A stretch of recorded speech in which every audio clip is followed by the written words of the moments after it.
After the end of the world, the burnt one woke from a deep slumber, broken, deaf, and blinded.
A spark had once again been lit. It was told that for the being who kept fire in their heart, all darkness would vanish. Nevertheless, this long night seemed endless and fraught with perils.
What were they thinking?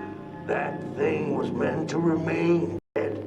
Brian never gonna come out again, no sir. In here it's just me. Some ragdoll with his mask. Alone in that piece. They burned it all away, and for what? Shine a little light on things? I can see just fine in the dark. In the dark, I can see everything clear as day. What were they thinking?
Focus on the eye and close your eyes to make things clear.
In the midst of darkness, lo and behold, a friendship kindled. The fire that spread with it seemed so small against the vast night sky, small and flickering, but defiant.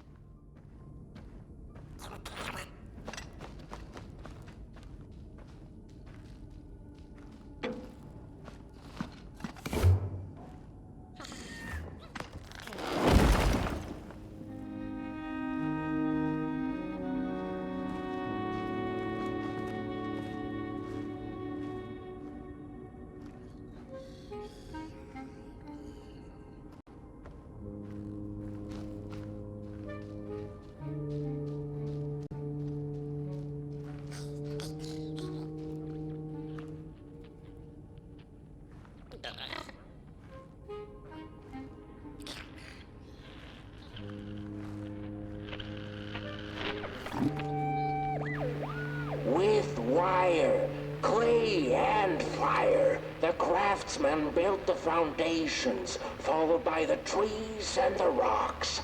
And after them came little houses for us tiny ones to cower in. For existence was so big, so vast, that without a roof above one's head, one could have fallen straight into the skies. And yet, with all that stuff, they didn't know what to do with us. So I reckon that's why they built the Midnight Walk. For us to wander, for lack of reason.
fathers eat fire, it's true they do, but most of all they feed on you. Don't you know? Howdy do. Didn't you hear? They eat you too. Fire, fire, aye, it's true.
And so it was that the burnt one and a small flame took a wander down the midnight walk.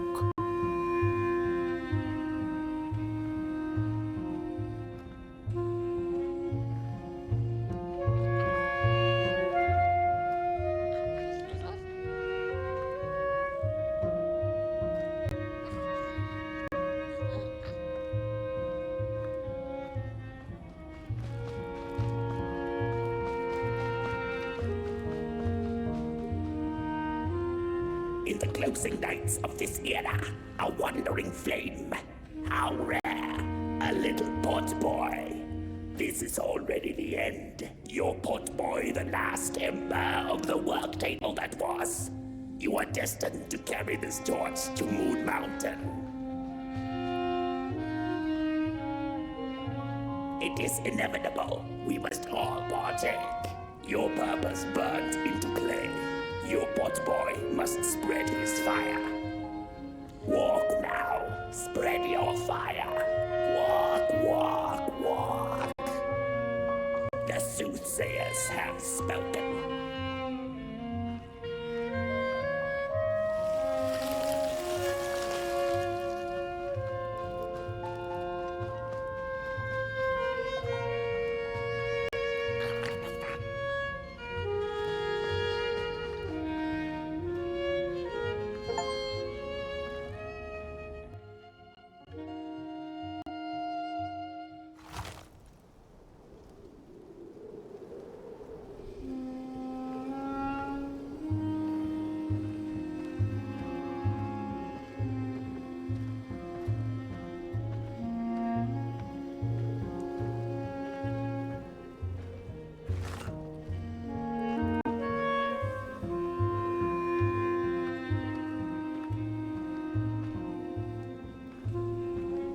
Whether they held or lacked reason, it didn't matter. When times were dark and winds blew cold, there wasn't much left to do, and it was quite enough to simply put one foot in front of the other.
We discovered something deep in the woods. Not crawlers or ghosts, but something else. Something in between. A presence that affects us all. We tried to trap it, but to no avail. We tried to slap a name on it, manifest a pair of glaring eyes in search of its face, something to name so that we could tame it. But the dark itself isn't any thing. It is less than nothing, and also more than everything. Behind and behind. And we invented these shell phones so we could try to talk to it. It picks up the phone on the other side, but it doesn't speak back. Not directly, at least. It transmits little, nasty recordings, memories or echoes of things that came before, that passed through its drapes. I wonder if one day someone will hear my echo.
fire?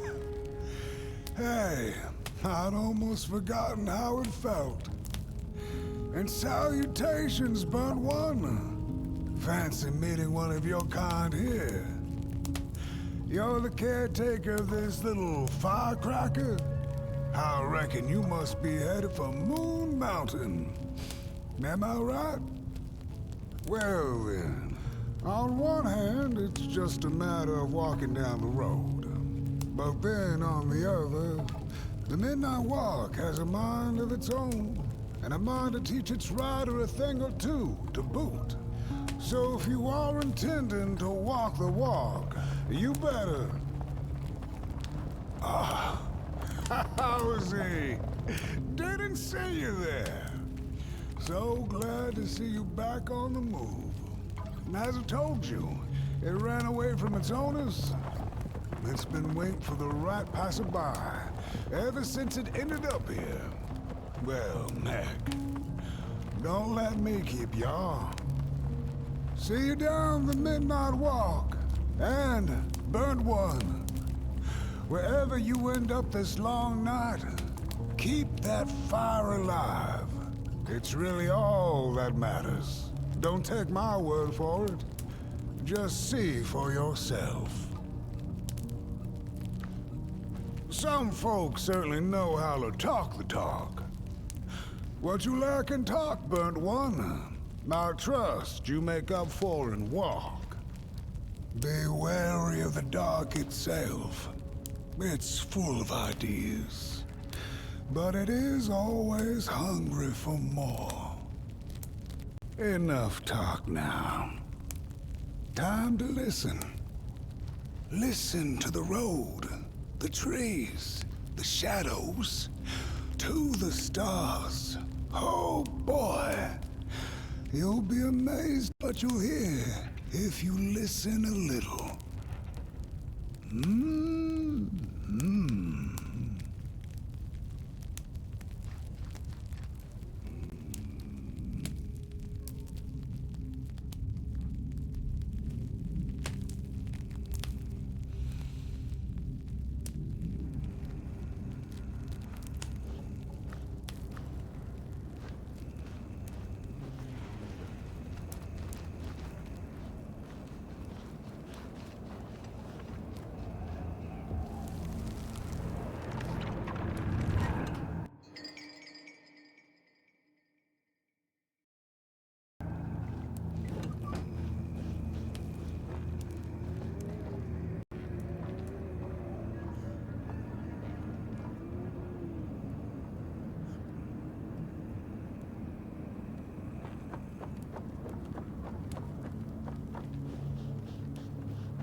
It's getting dark now, but the dark is a well of ideas.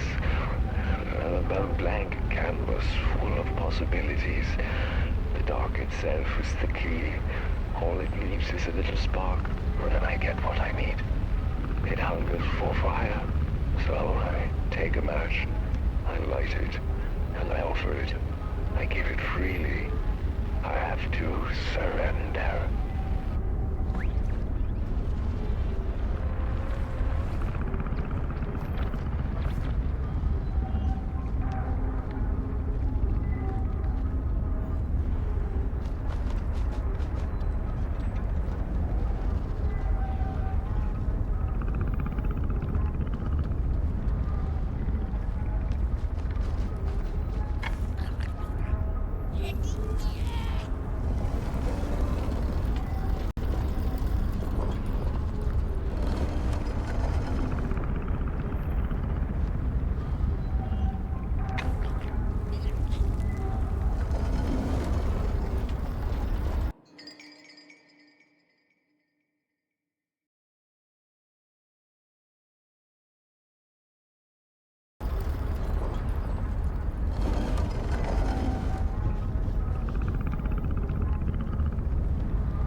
Don't venture into the swamp under the moon, they cautioned.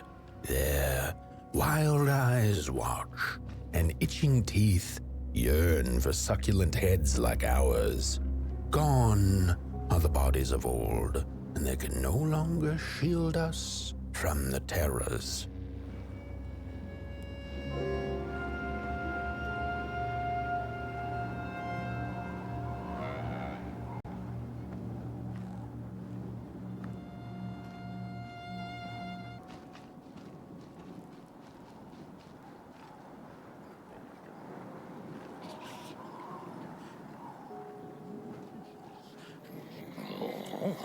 Look at those two arms swinging around. Disgusting. We don't take kindly to somebody's walking around here with 2 feet.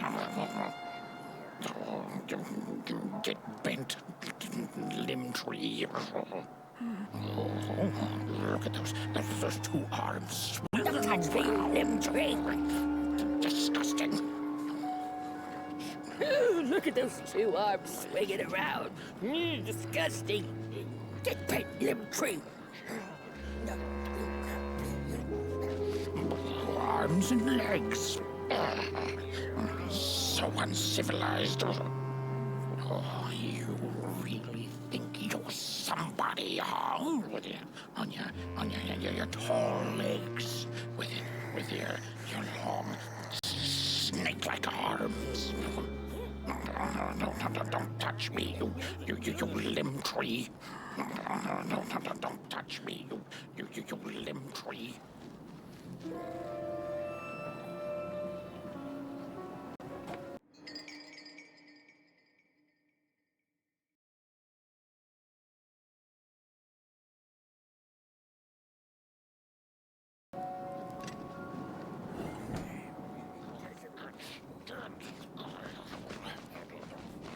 Oh, it was foretold.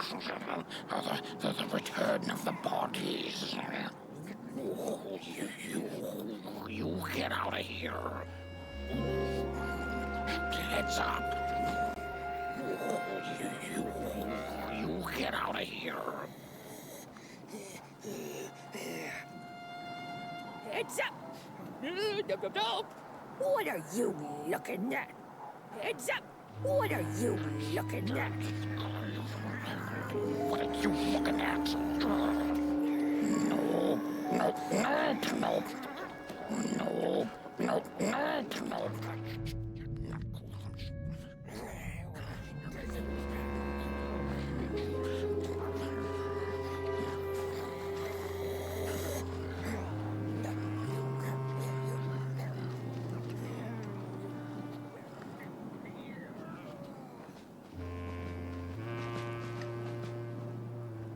Look at this fancy stick.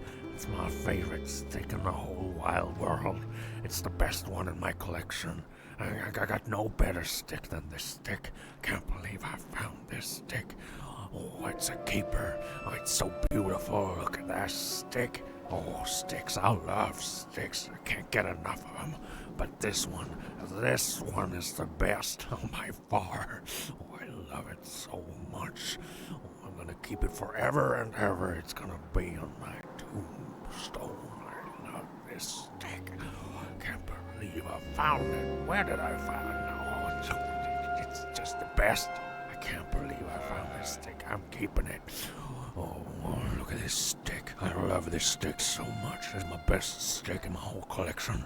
I found this stick and I'm keeping it. My best stick.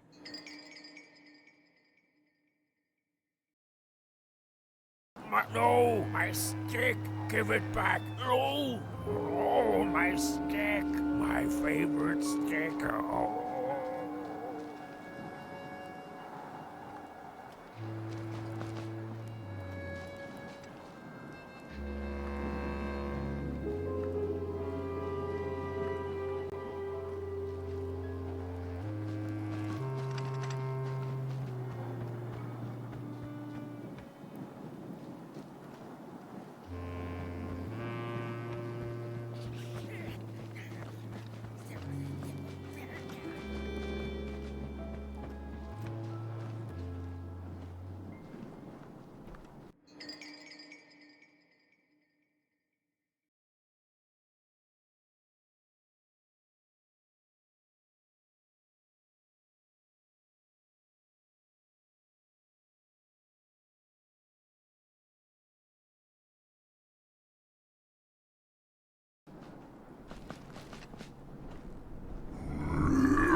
precious Nobodyville?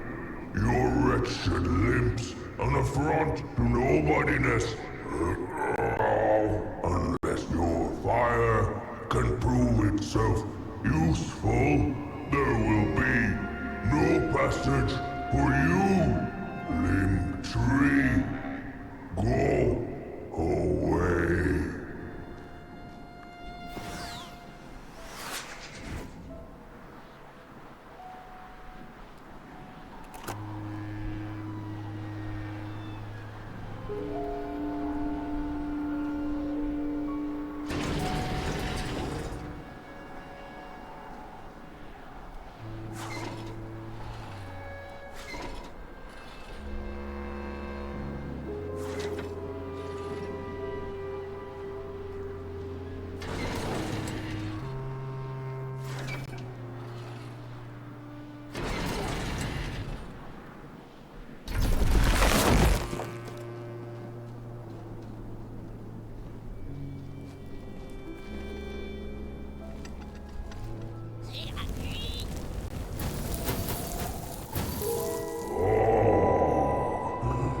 Candles have not been lit since before the great beheading.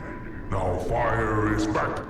Maybe fire can help us with our Molgrim problem. The headmaster will decide. Enter, then.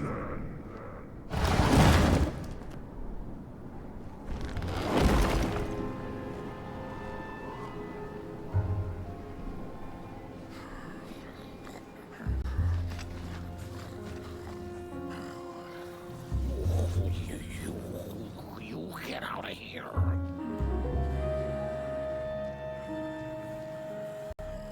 Oh, it was foretold.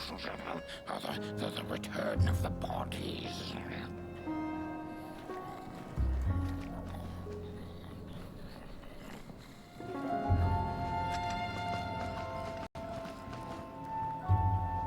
Do not make me regret my decision. The fire is dangerous, but so is the bitter cold that has taken hold over Nobodyville. Perhaps desperate times call for arms, legs, and fire.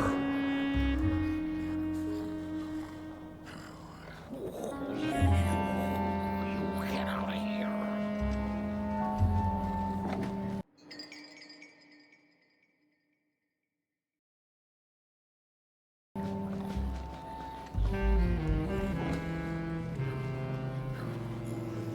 We don't take kindly to somebody's walking around here with 2 feet,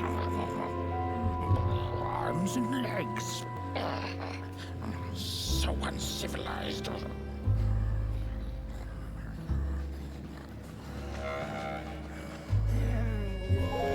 Look at those 2 arms swinging around. Disgusting.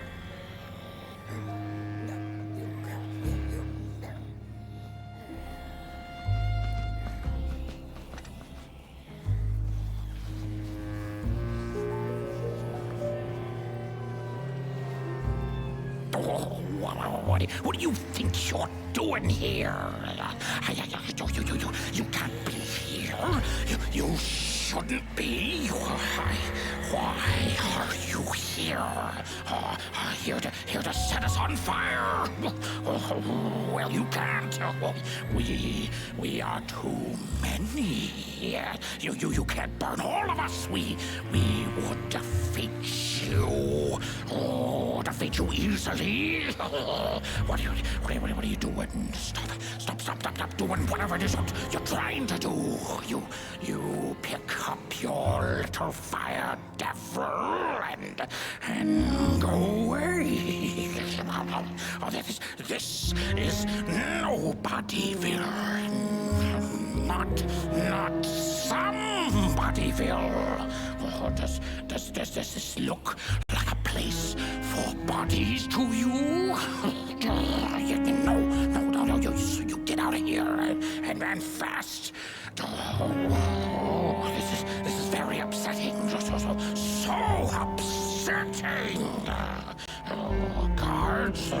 Guards, make this one disappear. Make it all go away. Oh, this is too much. Simply unheard of. Who are you to enter our sanctuary? You're nobody.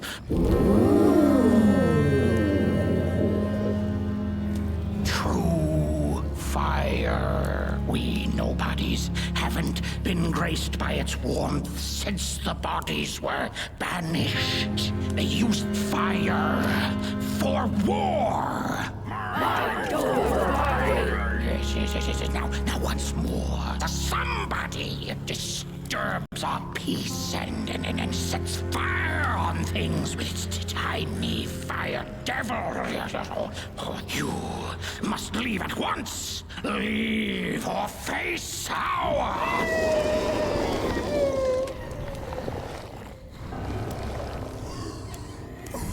It's the Moldrum!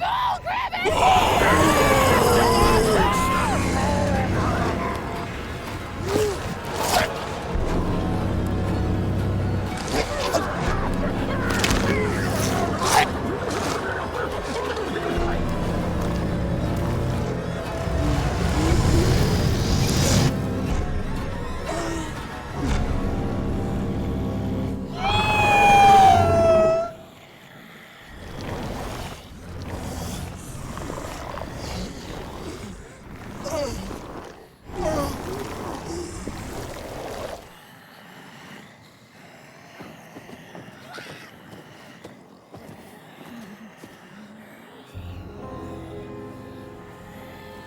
I guess I'm the headmaster now. As you've observed with your own head globes, we have a problem. It is called the Moldrum. The Moldrum. Recently, she has become bold, moving ever closer to Nobodyville. You should help us get rid of her. Yes, get rid of her.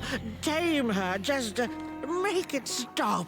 And by the powers suddenly vested in me, I will, shall grant you passage through our fair Nobodyville. Here, take this. Blech. Blech. Now, go do the quest. Meet the problem head on. Tame the Moldrum, and we will. I shall graciously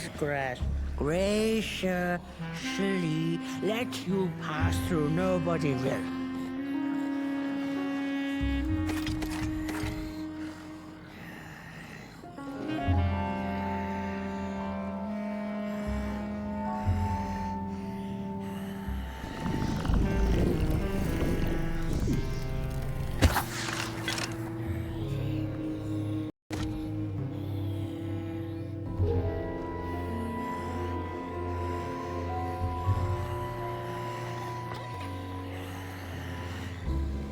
Moldrum's cave lies that away, if I could point. Mind over bodies, yes. The bodies made us do bad things, so we banished them.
Body! Mind over body!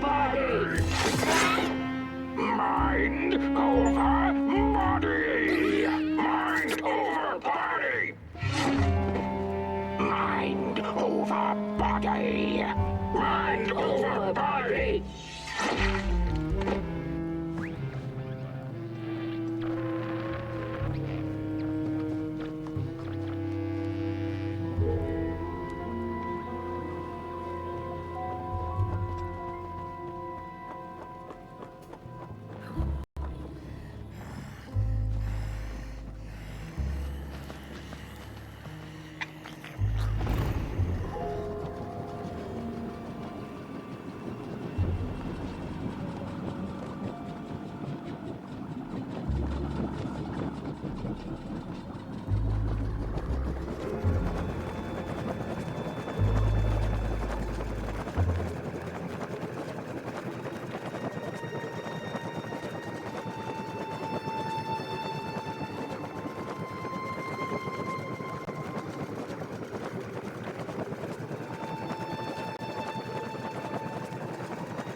Mushrooms whisper of a new bird in down. They tell us her nest lies beyond the cold, cold moon.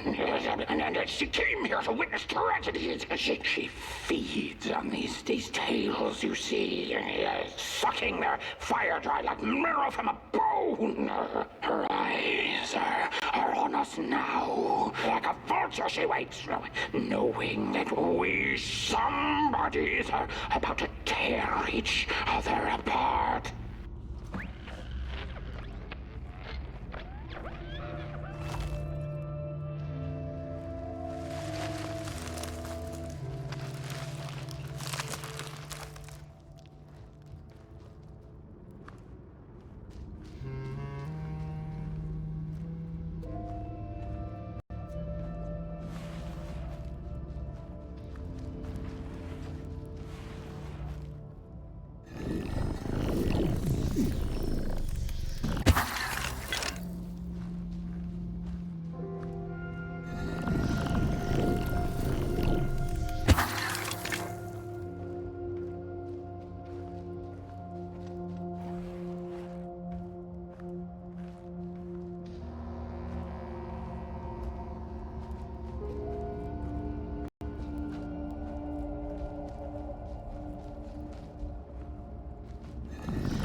when a sinkhole devours your fire.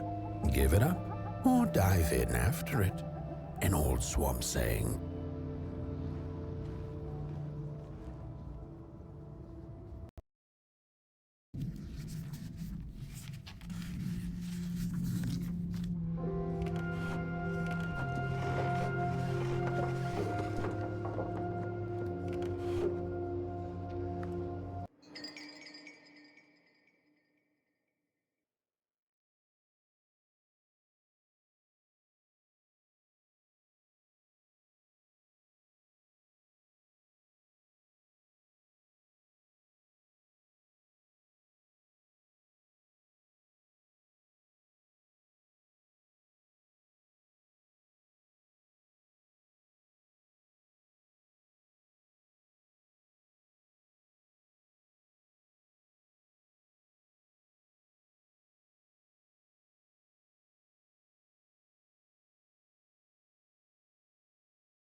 Another old swamp saying went, when dealing with a troubled and troublesome Mulgrim, do not light a fire beneath her, but help her build one from within.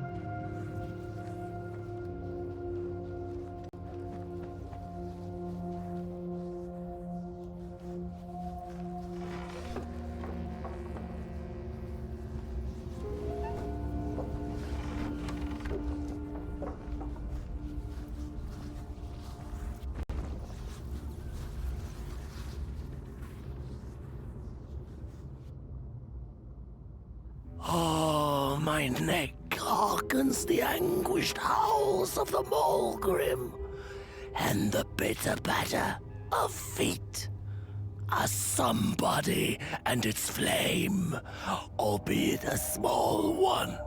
'Tis enough, perhaps. The Mulgrim's precious shards, they must be returned to her lair, to her cauldron. Only then may the cleansing fire burn.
body stands their approach over the mountain vein and violent. We ragdolls observe, we record, and we mimic.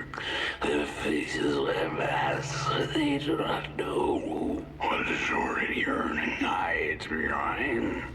the hands will tell. We put on a mask, we perform, and we put on a show.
Oh! Don't eat me! Well, if you're not gonna gobble me up, then can you maybe take me away from here? Please? Somewhere closer to Nobodyville and away from here. Get me out of this neck hole, please. I'm begging you on my bare chin, and I'll pay you for the effort. Handsomely with a beautiful shard from the Mulgrim's cauldron.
Heads up!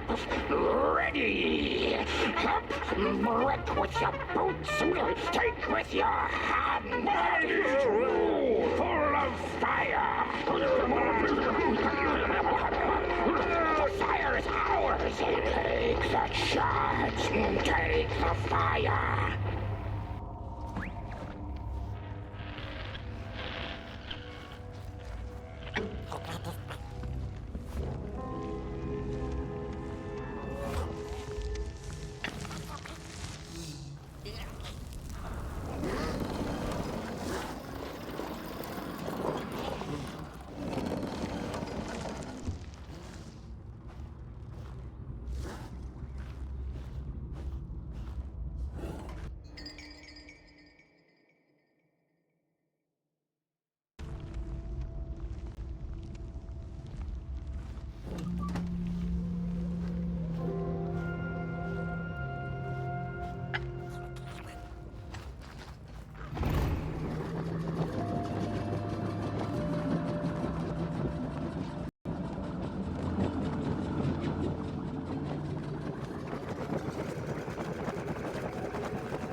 Good evening.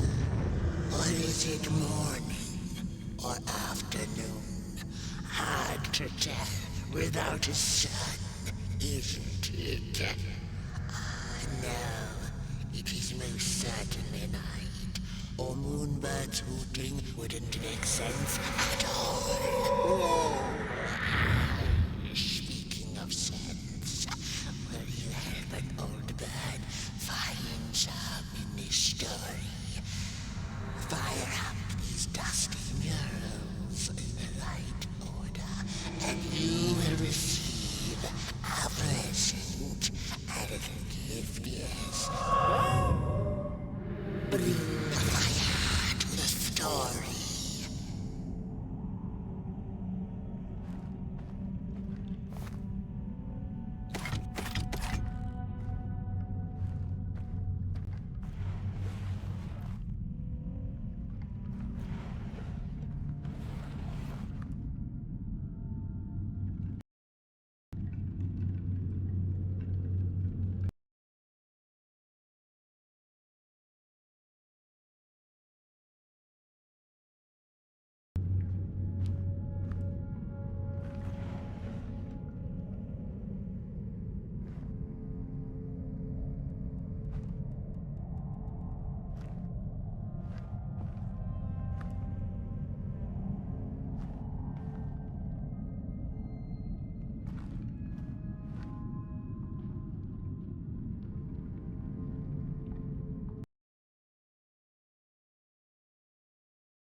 Once upon a time, the Mulgrins lived in peace. And as the heads roll, the time of the Mulgrim begins anew.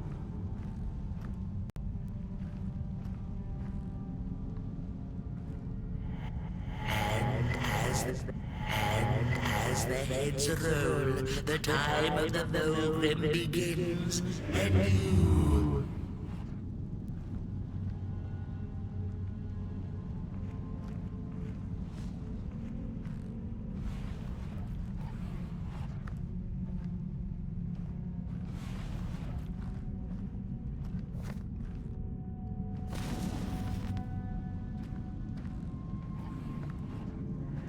The valley was taken, but then began the battle of the bodies.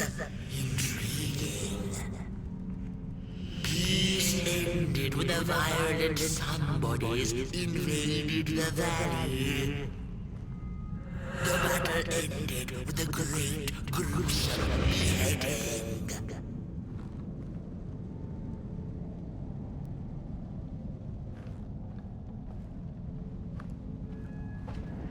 The valley. Peace in. That ain't edible. The story needs to be just right. Once upon a time, the Mulgrins lived in peace.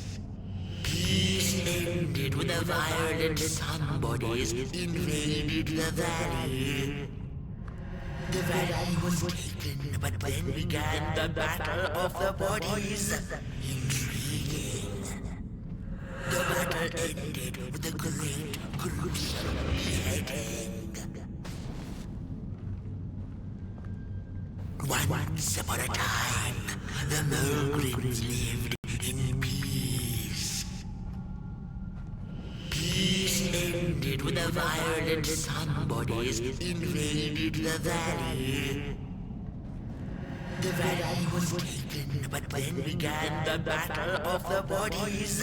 Intriguing. The battle ended with a great gruesome beheading.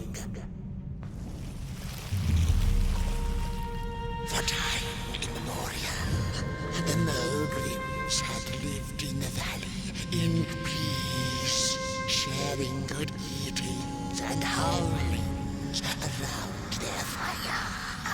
which they had inherited from the skies.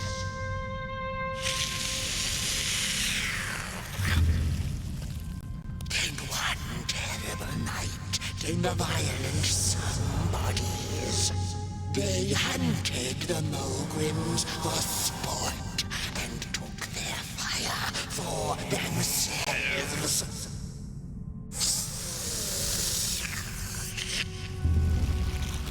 But the somebodies knew not what they were dealing with, for as soon as they held the fire in their grubby hands, they began to fight one another with it.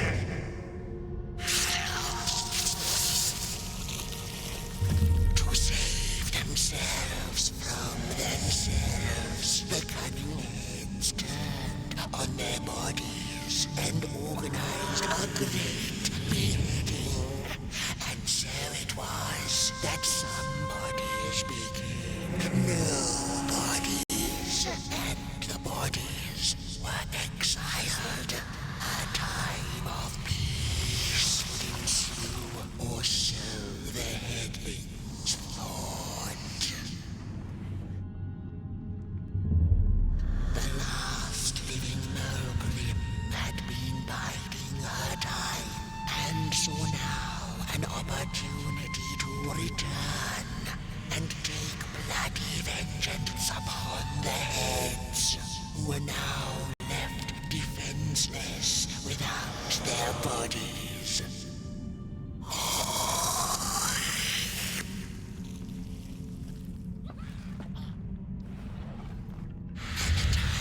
The Mogrim begins anew. A storied meal indeed. Moonbird thanks you for feeding her and proudly upholds the promise. A gift. A shard from the Mogrim's own cauldron. It looked so shiny in the moonlight. Moonbird simply had to take it.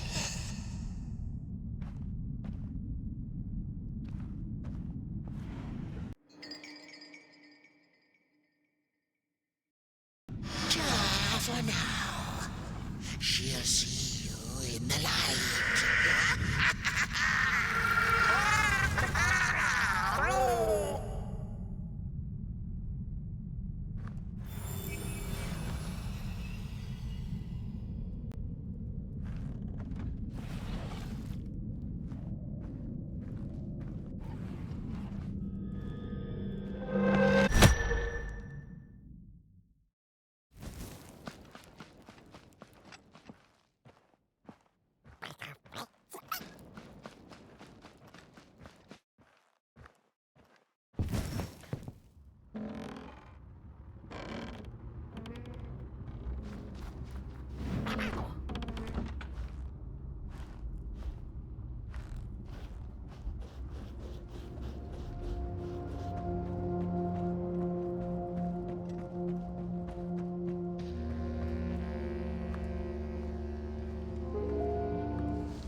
take me back to Nobodyville, please. I can't take this tension much longer. Oh, I should have stayed in my heady hole.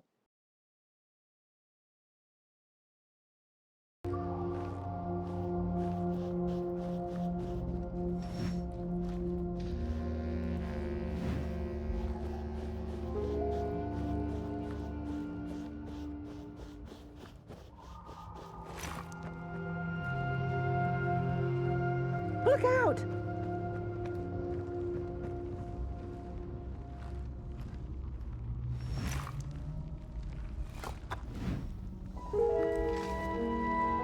Phew, thanks for saving my neck.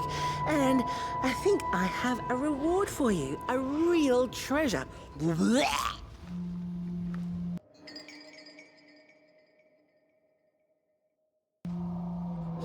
There you go. One of the 3 missing shards from the Mulgrim's Cauldron. Yeah, I stole it.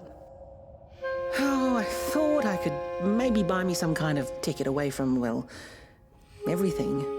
Start anew, you know? A good head on a pair of healthy, strong shoulders. Eyes on the horizon. Gosh, the horizon. Do you know I haven't seen it once since I lost my body? I really do miss my body. It's a real shame when you think about it, you know? The things that we do to ourselves, to one another. What we did to her, kind. All in the name of some sort of control. It doesn't make sense. Anyway, I guess I'm sad. Sad and sorry.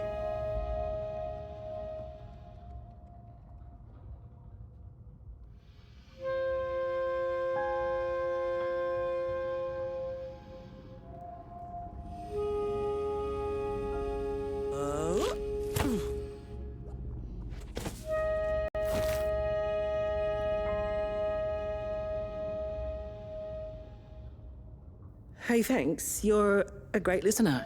You know that? Just take care of that shard now and maybe put it back where it belongs and... yeah. Goodbye. The ragdoll's whisper of one shard kept by the dark itself. Another was stolen by the greedy moonbird up in the hilltops. The last one, perhaps the cowardly head knows.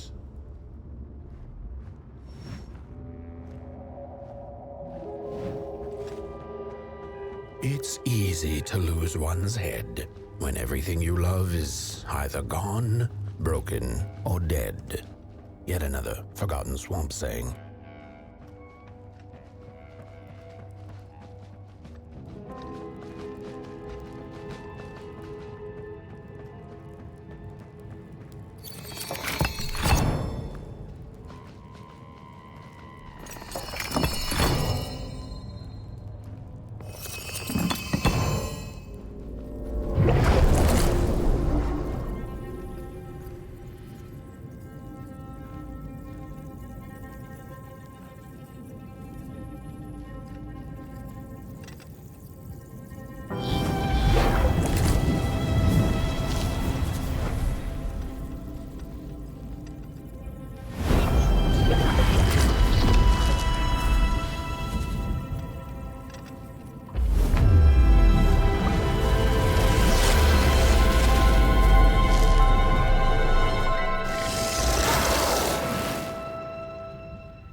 she'd never been much for company until she had met the other one. He had shimmering scales, an appetite for life, and carried a faint scent of rotting leaves she found irresistible. Oh, how they used to laugh at the distant stars, bitterly, together.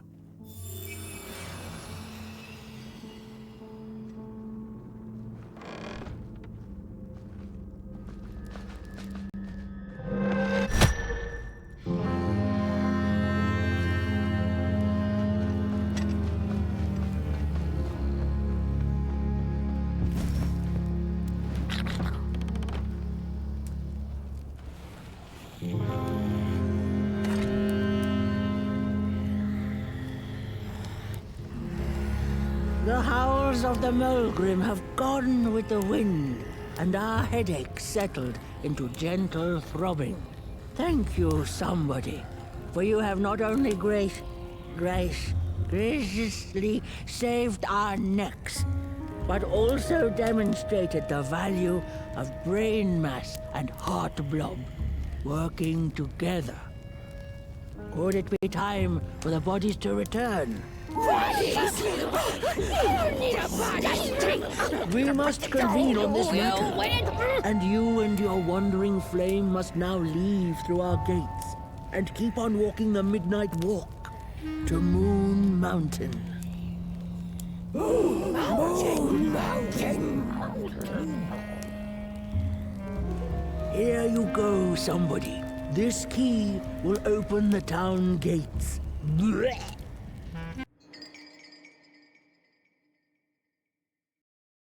The mountain once again beckons, and the call is answered. Fare thee well, and take good care of your flame. The dark itself is hungry. I don't know if I'm ready to be a somebody again. How will I ever forgive my body? I don't know if I'm ready to be a somebody again. Headmaster me of the bonkers for bodies, but I don't trust you. All your flesh twigs, one bit. The last time I saw my body, I was sawing myself out of it. The body can be a wonderful servant, but a terrible master.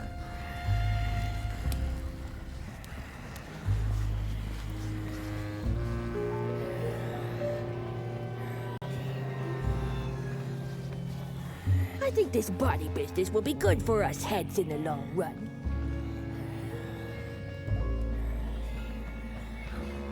The bodies might be returning.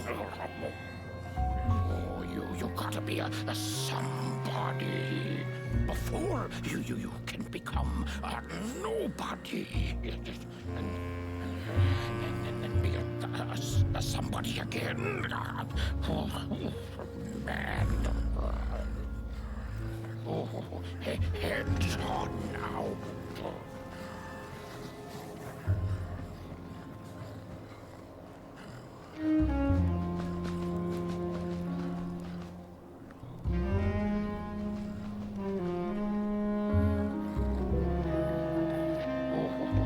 Heads on now.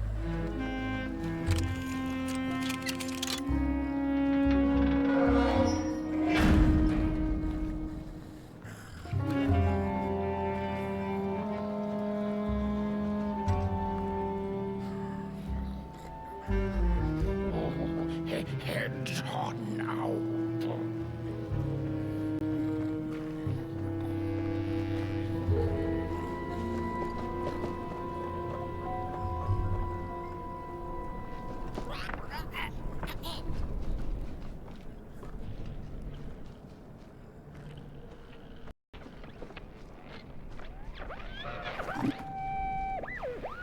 I've had enough.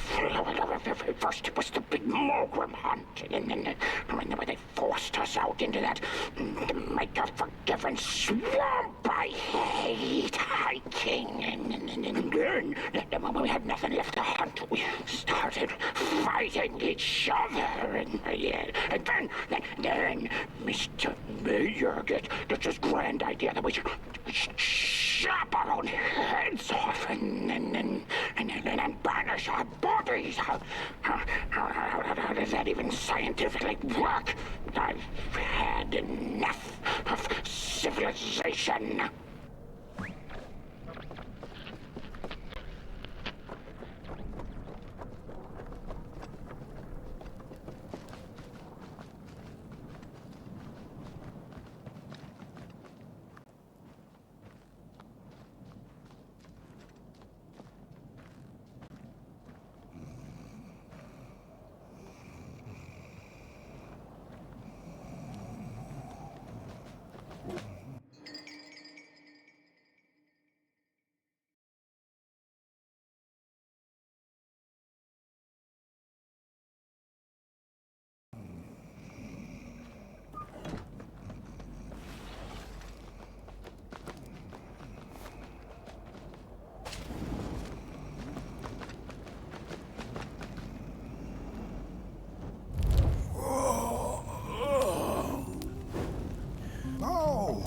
Back from a little swamp detour, huh? Hope the heads didn't give you too much trouble.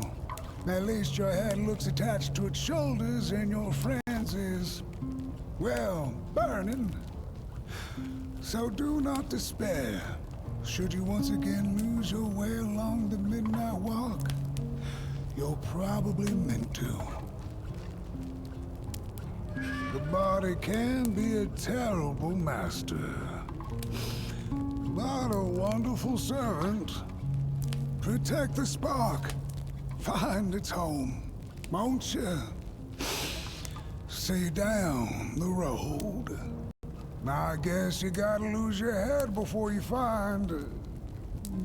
can.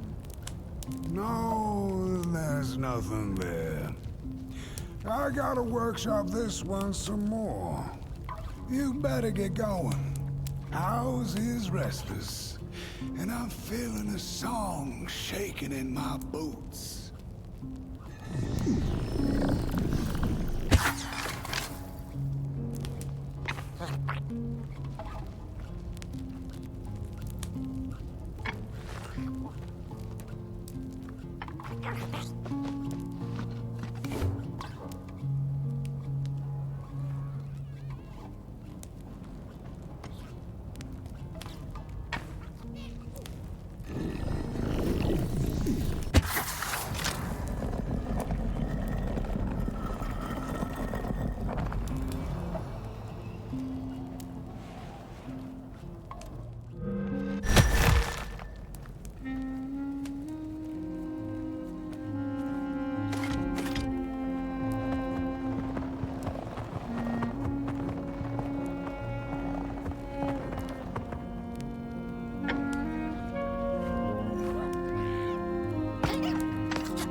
a special relationship with fire. We do not cook over it. We do not shed tales around it.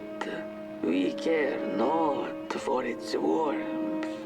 Ours is a different connection entirely.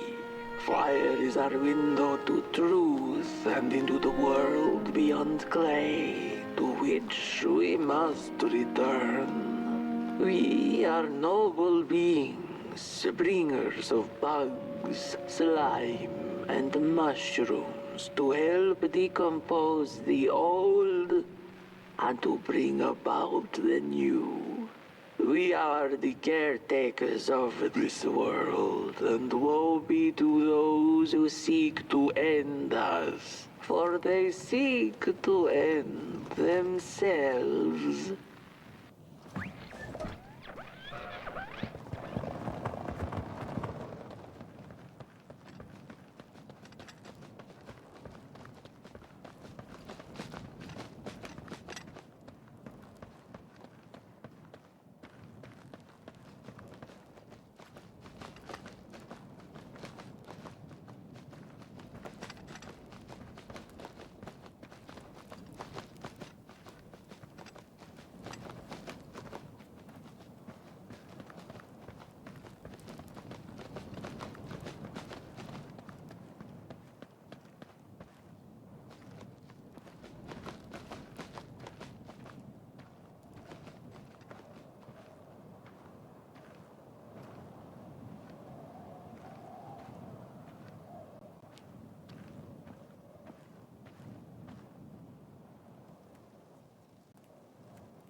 Dreadful was the day when the sun vanished.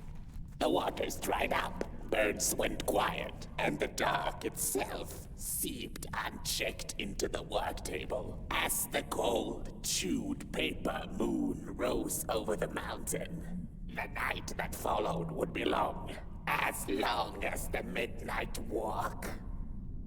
The burnt one was there. You do not remember, but you feel it, don't you?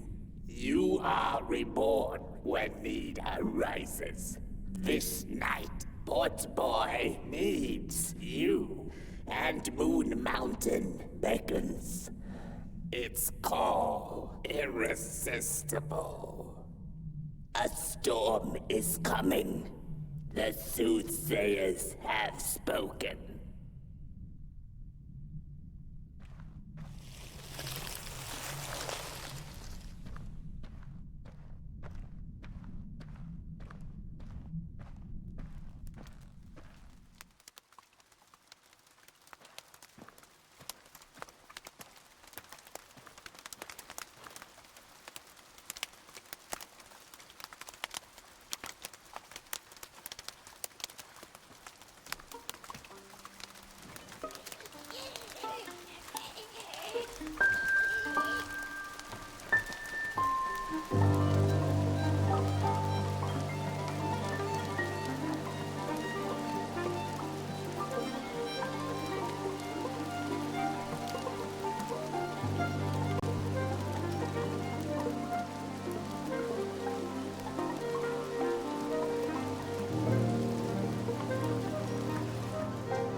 There once was a freezing cat who was looking for shelter when she came across a dark cave.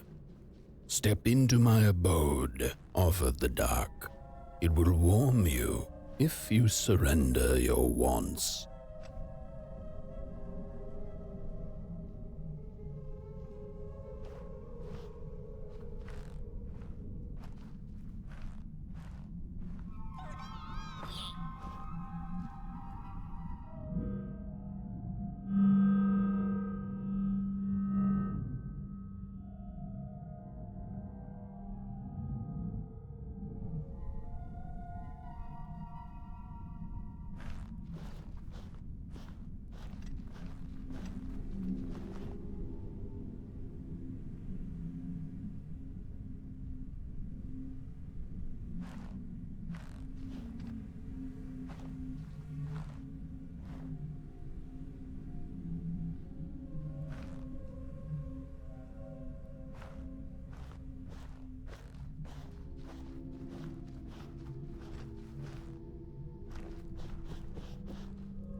The story goes of a nameless maker who pulled creative spark from the dark itself without giving it fire.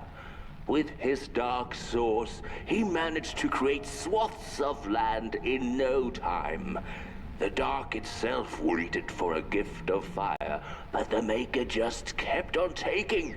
Too busy building his crooked fences and watchtowers, kept his fire locked away in his chest. One day, he decided to create the first people to inhabit and appreciate his creation. It was then that the dark corrupted the Maker's clay, guided his greedy hands into creating not people, but the first of the fire-eating crawlers. And they crawled into this world absolutely starving.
The dark's eyes were much too big and watchful for the cat's liking.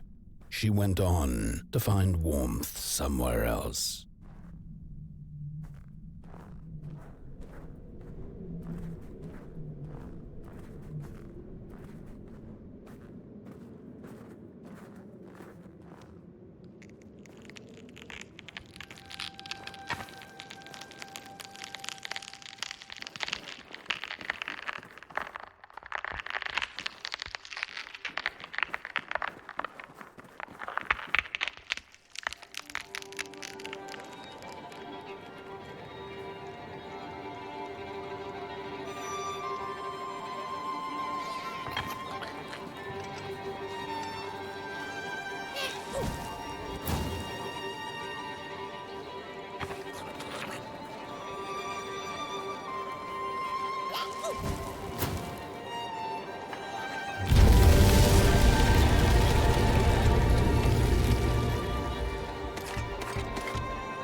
Then the cat saw it.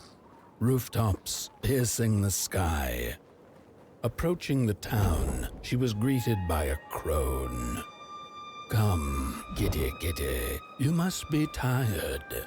Sit in my lap, share your soft fur, and I shall warm you for a spell.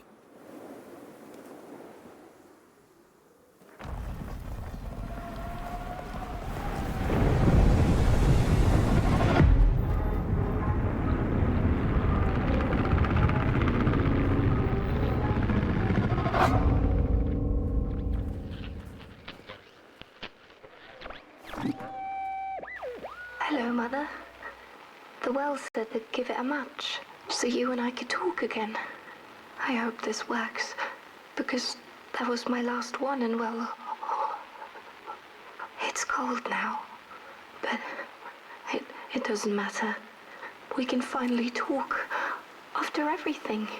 So, how are you? Do they have fire where you are? Not the hellish kind, I hope. Is Father there too? I think you should talk to him again. I know it doesn't seem like it, but I know he loves you still. I love you. Still. I can't feel my hands. I can't feel anything.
this happen?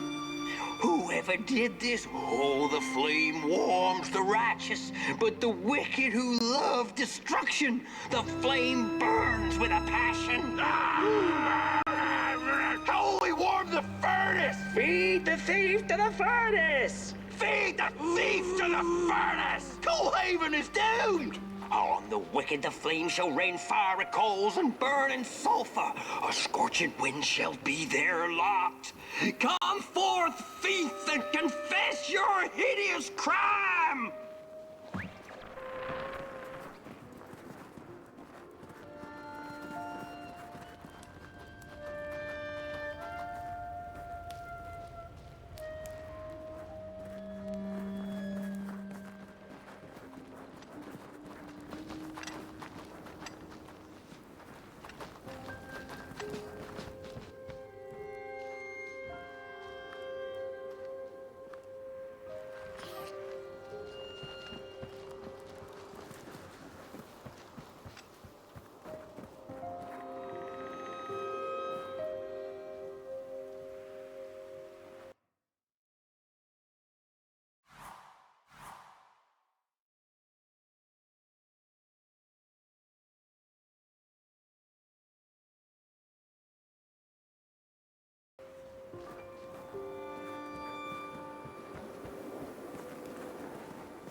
Welcome to Coalhaven, newcomer.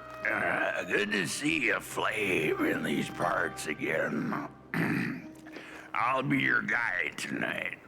This furnace here used to run on coal and fire, don't you know?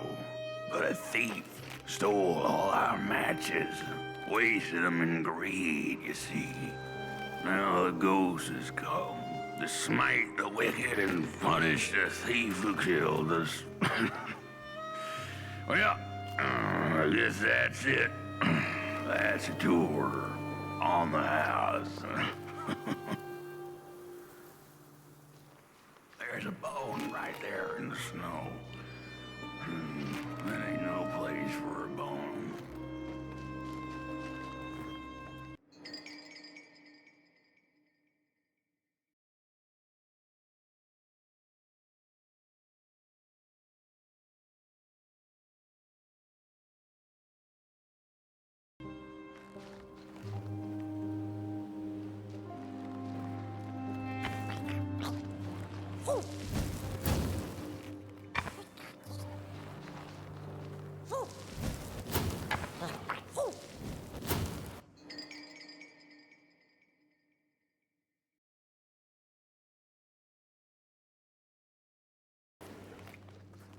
Your flame could bring back warmth to our graves, and may the worms in our bellies dance again. Your flame could bring back warmth to our graves, and may the worms in our bellies.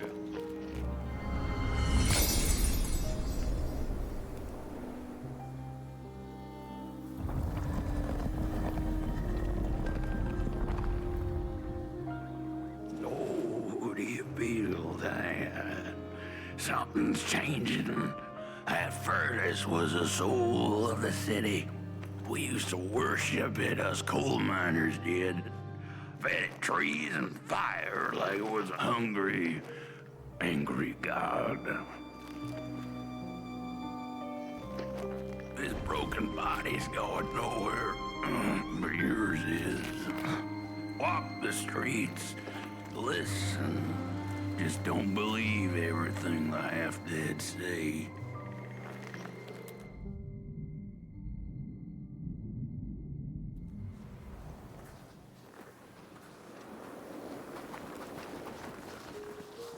The cat didn't like the crone's crude pettings. Her hands tugged at her fur.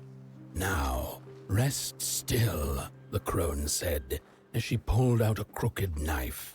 The cat was quick and escaped just in time.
He killed us all.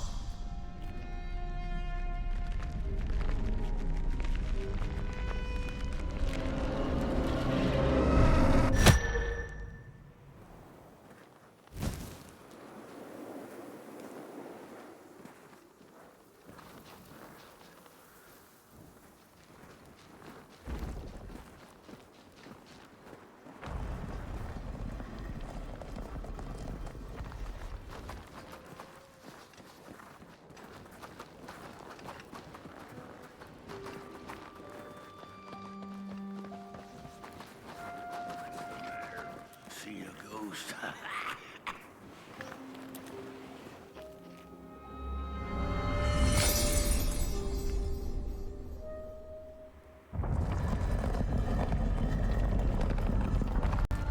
The thief loved the stars. Would have plucked them out of the sky if it were possible.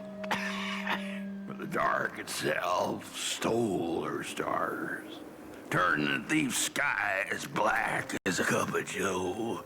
And so the thief began to steal matches and lit them, hundreds of them, like little stars of her own.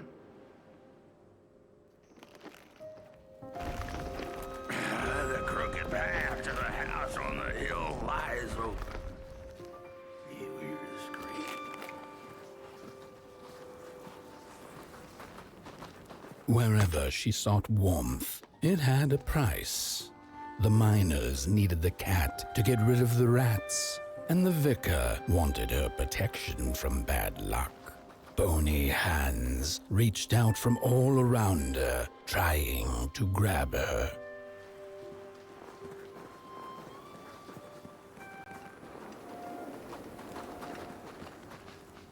The burnt matches lead to the house.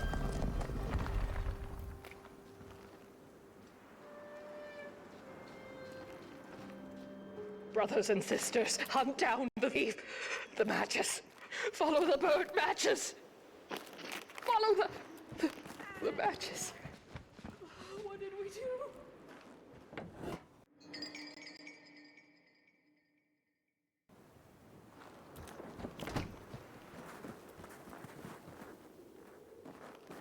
The trail of burnt matches. It leads to the house on the hill. It's them. Burn them like they burnt our home. Our home. Hey, we're running out of matches. You've met your match thief. You'll burn for what you did. The furnace is dead. No matches left to light the oven. We'll freeze to death because of that thief.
What's...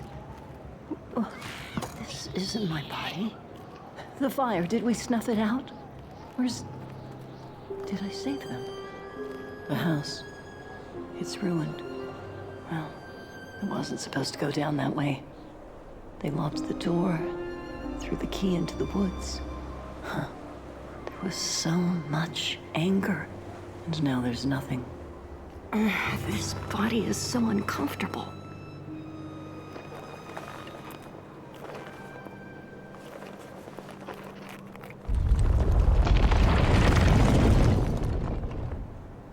While I was in the black, I had a dream. There was a monster in the woods, with our door key dangling from its tail. I ran, tried to chase it, grab the key, and when I did, the creature turned around, and its face, it was the face of this whole town. The key, I have to find the key in the woods, where the wild things rest. The key, I have to find the key in the woods, where the wild things rest.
That's it, that's the key. Unlock the door. Please. I want to see my home again.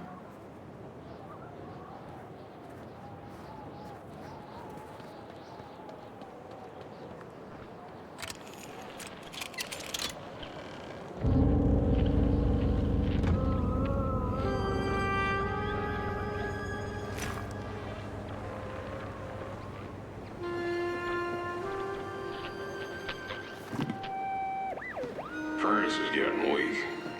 Council says we're running out of matches. We'll have to harvest more trees then. I don't like it. Losing the forest like this. Not like we have a choice. Mom, Dad! Oh, Curly, you startled me. They're coming here. All of them. What's that you're holding?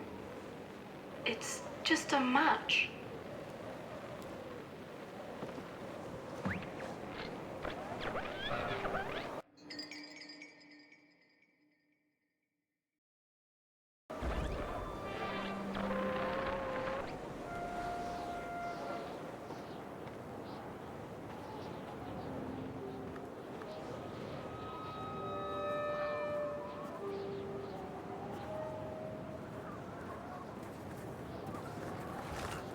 The cat felt as if the walls around her were growing taller, the alleyways narrowing. Turning a corner, she bumped into a girl sitting in the snow. In her bony little hands, a lit match. "What do you think of my star?" the girl asked. "Isn't it pretty?"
With no matches left, we couldn't light the furnace. And the thief paid a terrible price for her burning greed. As the furnace died, one by one, so did we. But before we perished, the dark itself moved into our hollow husk, turning us cold and wicked. If I had a heart, I'd feel great shame for what we did. I'd feel great shame for what we did. The old man feels it too. Should have been long dead with the rest. He just wasn't ready to go. At least he has a reason for sticking around. This just in. A little bird whispered that the old man wants his song back. Now what the heck does that mean? Am I right?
the one left.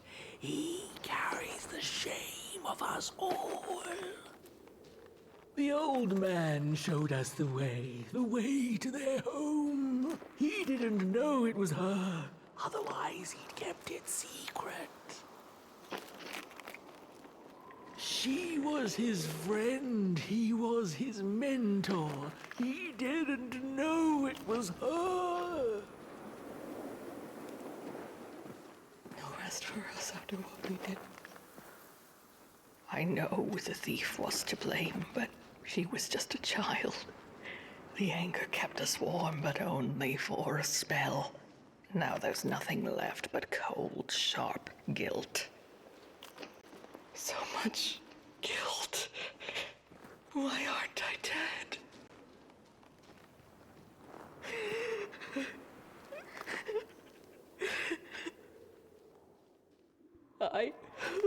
What have I done? What did we do? I thought we'd just punish her. She was miserable and found comfort in fire.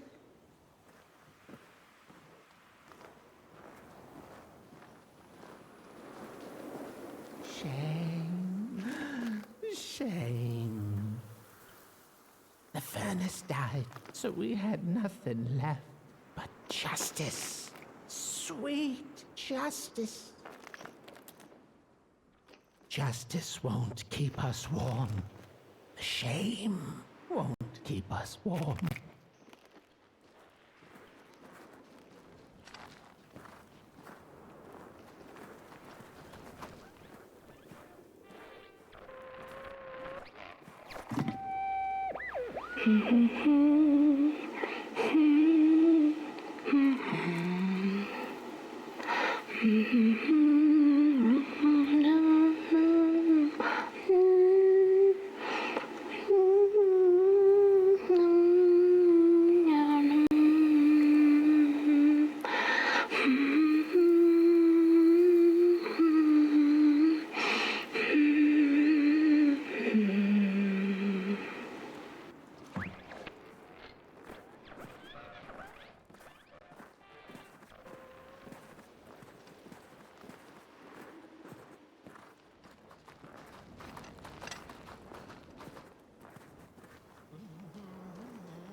Oh, darn it.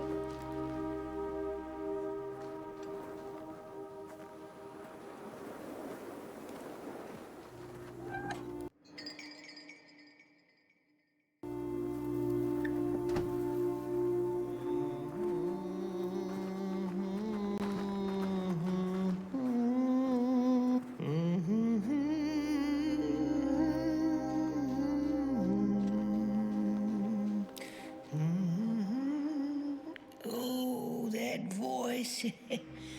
What I wouldn't give to hear her sing again. Those sweet, sweet tunes like fallen leaves of the trees that were. Such a waste. Such a shame.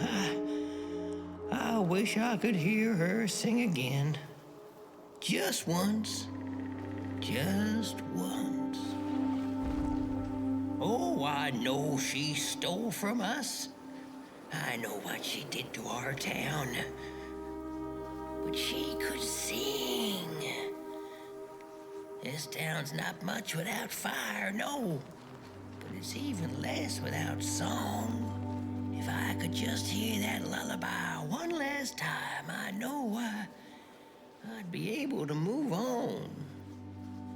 I know I captured it once in a melody-keeping head of clay so she could hear her beauty for herself.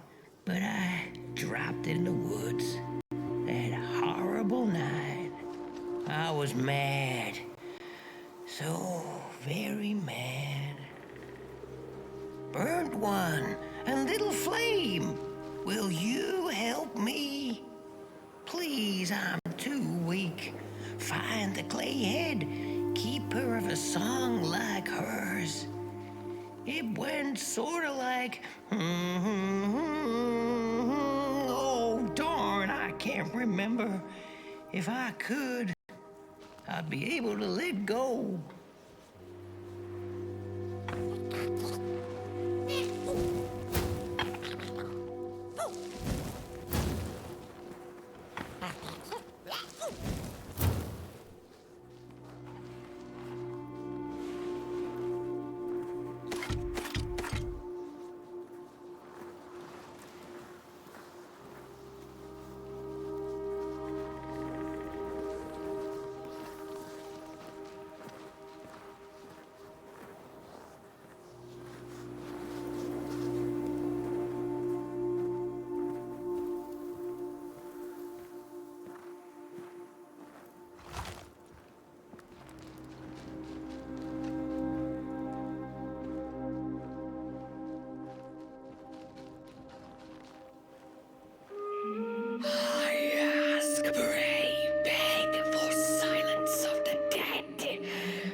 Oh, burnt one. Little flame, you found it.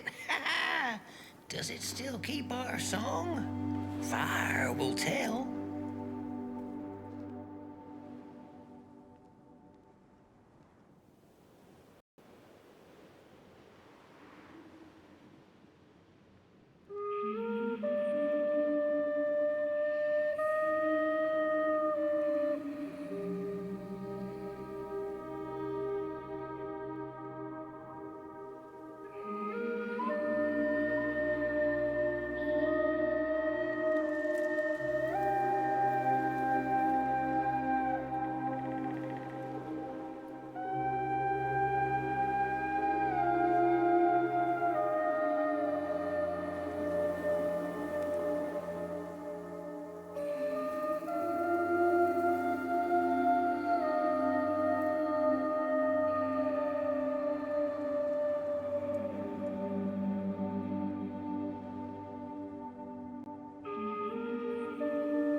Little soul, you charming little wanderer, my life's companion and body's guest. Where are you off to now? I don't know what I thought would happen. I feel a strange warmth, but just as coal runs deep in the earth, so is the shame a part of me, mine alone to bear. Burnt one, small flame, I am grateful, but I will not surrender my loneliness so quickly. I needed to ferment me, season my soul. Please, leave me.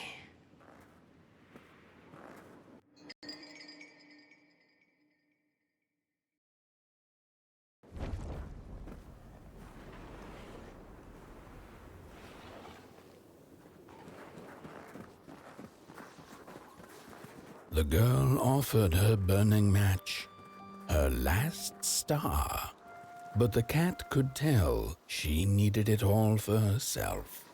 Grateful for her unconditional kindness, the cat left her to her ghosts.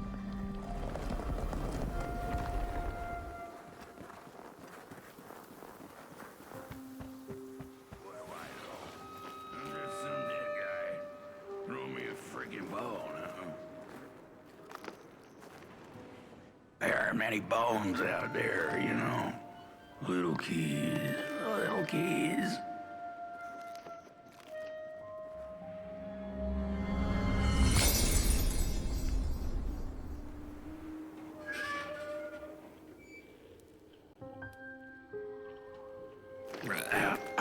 The door to the flame was open. It's already there. You just haven't lit it yet. Now, if you don't mind, a little spark. And just maybe we'll be able to die for real this time. In life, I didn't mind a little loneliness, but this is the worst. The furnace longs to burn once more.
Release me. Remove the shroud. Light the match. The match. Light it. Please. One last star. Light the match. Thank you.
The cat finally settled in front of a giant burning furnace.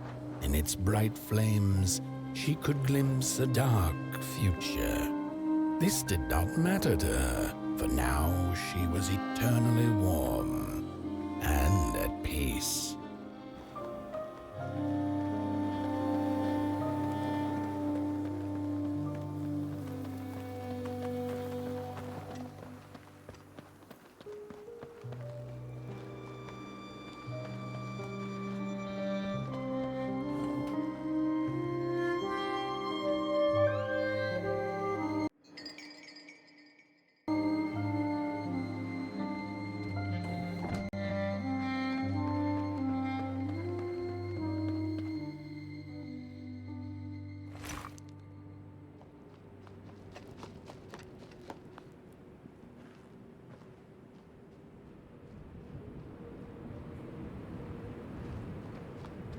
The flame burns still, and the fire has spread along the walk. The cold takes its toll, and Potboy's flame flickers. But it is still enough for the climb to Moon Mountain, to light a final fire. The road always leads to Moon Mountain. Hark! His fire belongs to the mountain. It came from beyond the moon. You have always been destined to burn. The soothsayers have spoken.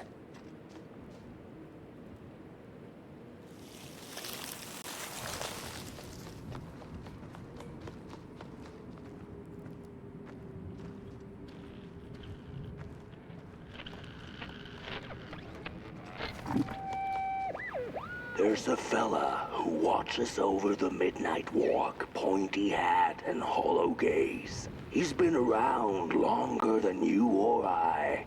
Some say he was one of the first sculptures to have breath. Some say he's not from around here, but from another maker's work table entirely. Some say he's seen what lies beyond Moon Mountain. But I just think he's lost like the rest of us, and he's waiting for the right one to come along. Waiting for something that'll give him that eureka for his song. He keeps his banjo by his side, but he never plays it. Strange, but he's in no hurry. He's got all the time in the world.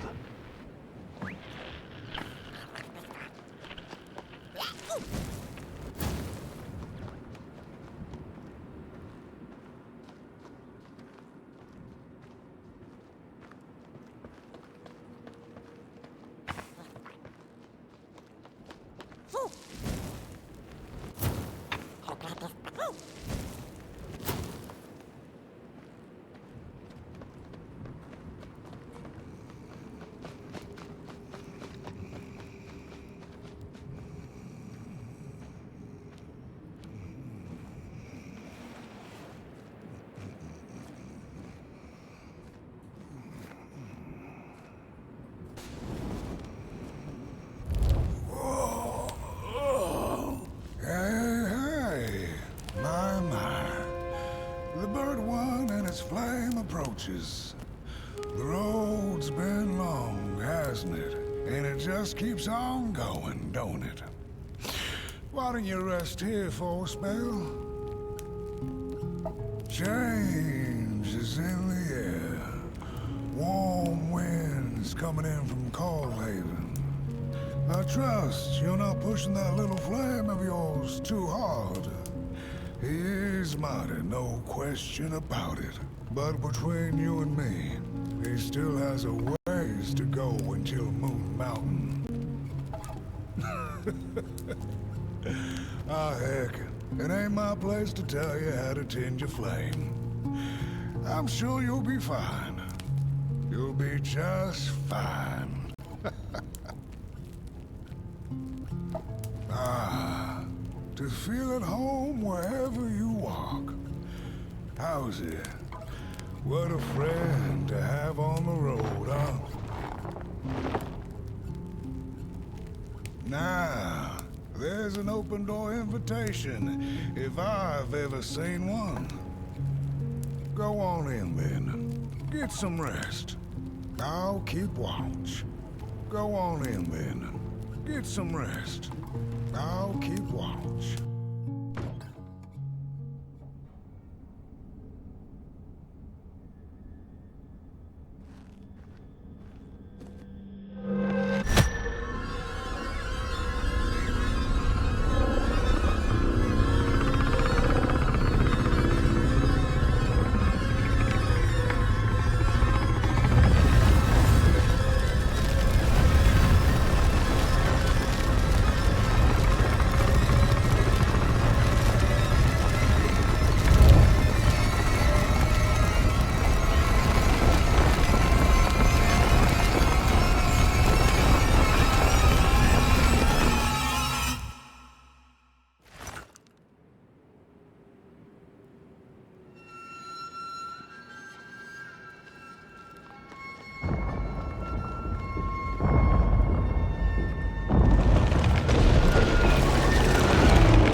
A boatsman went out into a foggy lake to find peace. Then, out of nowhere, came another boat that bumped into his. He cursed whoever was on the other boat, but when the fog cleared, he discovered that it was, in fact, empty.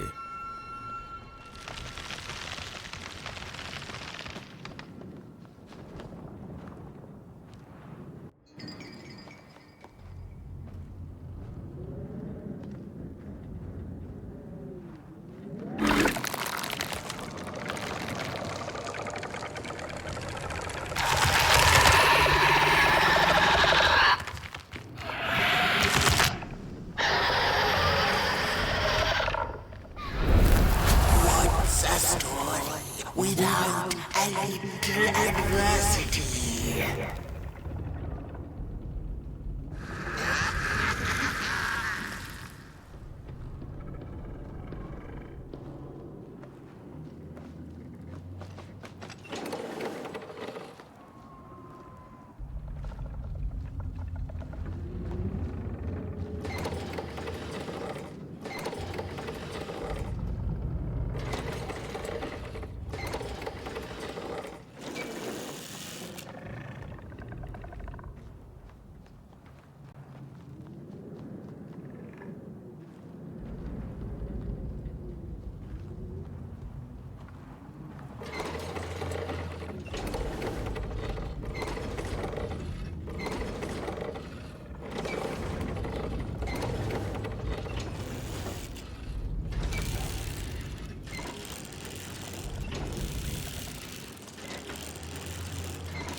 Reasonable, don't you agree?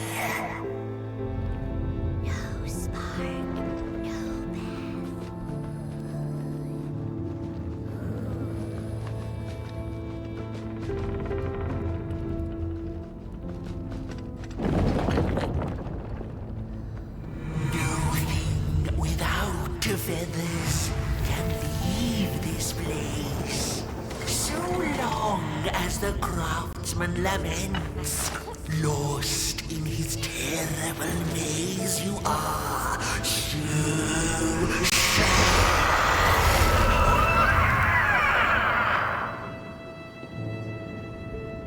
sad. Sad!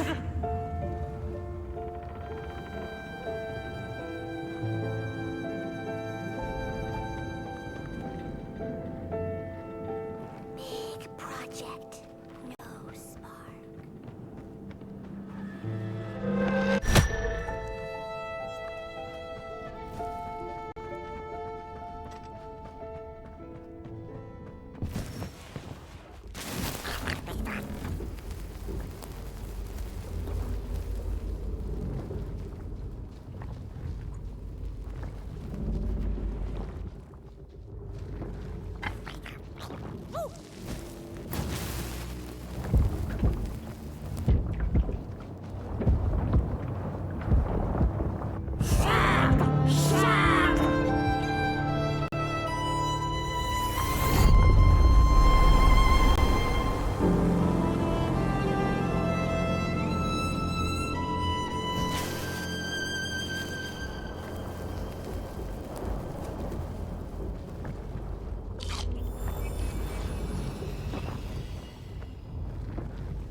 Do you know the dance?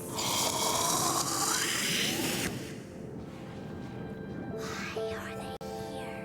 There's Fire's back on the menu, Crows.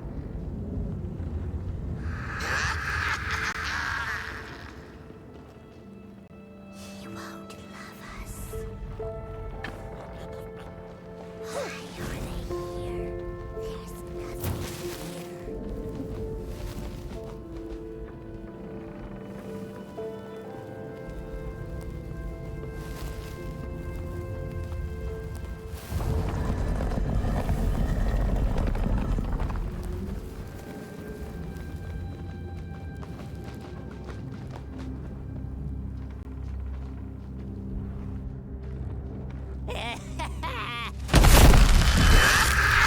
I see you. Not to crawl closer, Moonbird.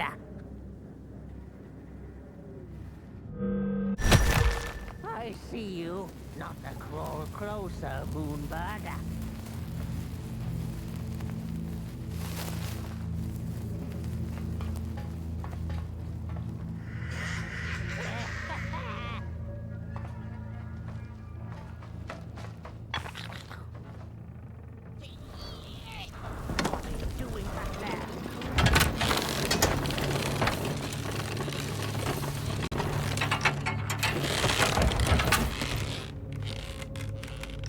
Avert your greedy gaze. The moving pictures are not for you. To dance.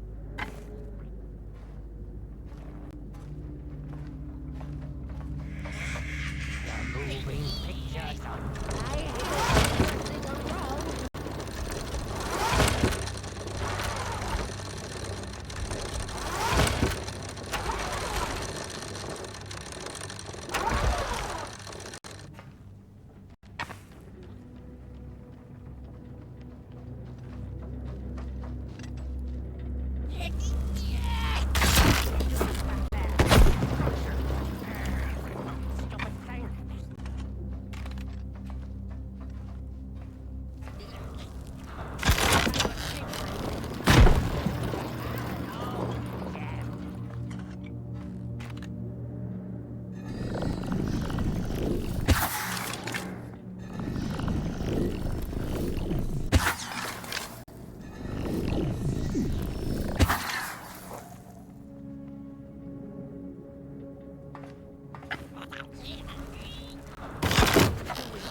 Avert your greedy gaze. The moving pictures are not for you.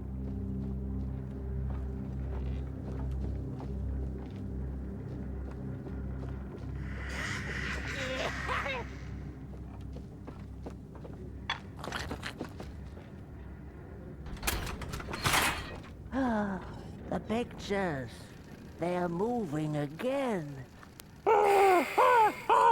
Forbidden. It is forbidden. It is forbidden. Hush, no talking in the theater, fools.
Stories. How I cherish them. Real as clay, as palpable as the midnight air. They're all we have left once the dark has taken the last campfire from us. The projectors tell a story of failure. The craftsman projects it onto his creations. He keeps building, building without love for his craft.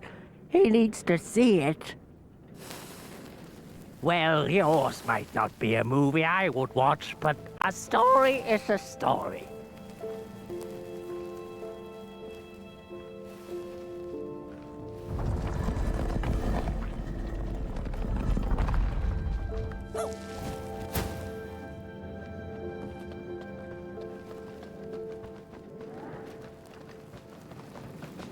The potter, stuck in the sinking clay in which he had dug so greedily, spoke his final verse.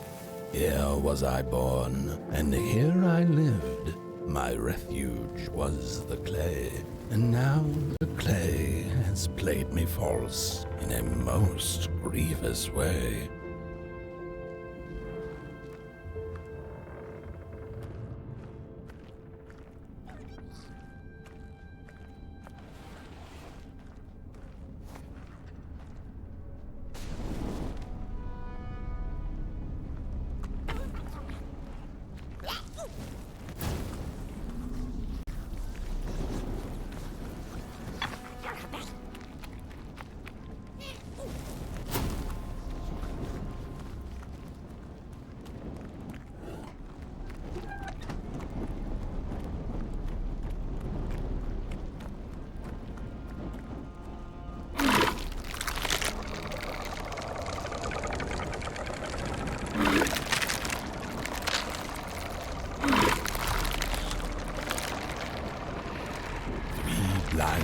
explorers discovered a sleeping beast. Each of them touched it and described it to one another. "Its skin is coarse," said one. "No, its ears are big," exclaimed another. "The teeth are its most prominent feature," declared the third. Who was right or wrong mattered little, as the beast awoke and ate them all.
I want. I want.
at these sorry reflections of the daughter. None of them will ever dance, ever feel the warmth of their maker's heart. They can never be enough.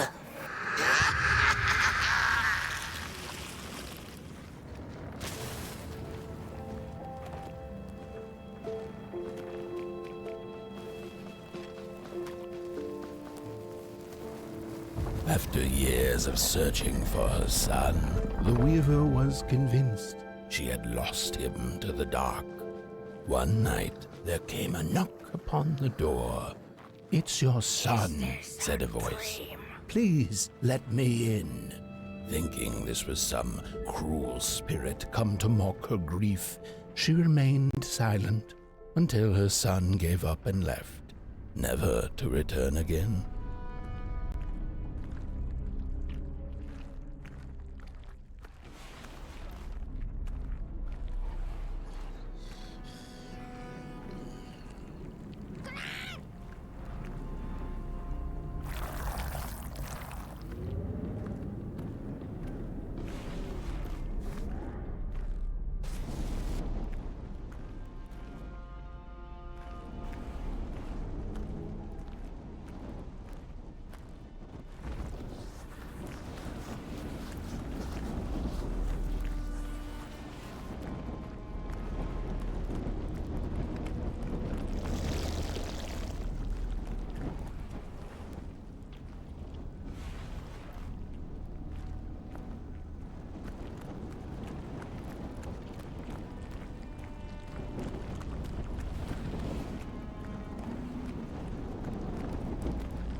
Most of my life, I've been afraid of the dark. When I was little, my childminder got annoyed with me and tossed me into a wardrobe as punishment. She let me sit there, alone, and I sat perfectly still so that no closet monsters would notice me.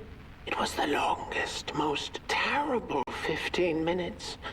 Many years later, I don't know what happened, but now I love sitting alone in the dark.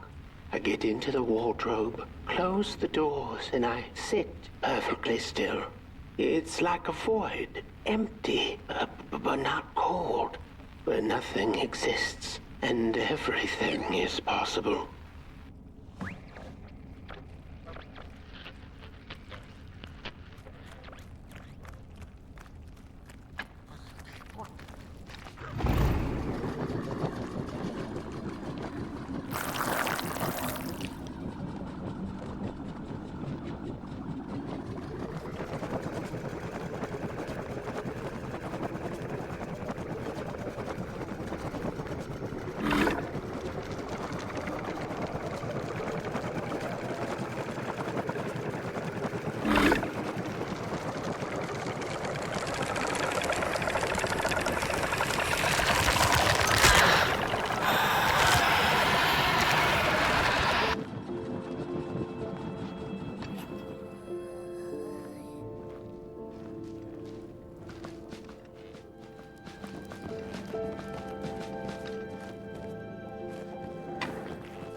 Have you seen the critters? Their legs, so many.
Isn't that just the way? The father hoped the daughter would fill his heart with fire, failing to see that she needed a fire of her own. His princess danced away, and he stayed behind, cemented in his ancient truth.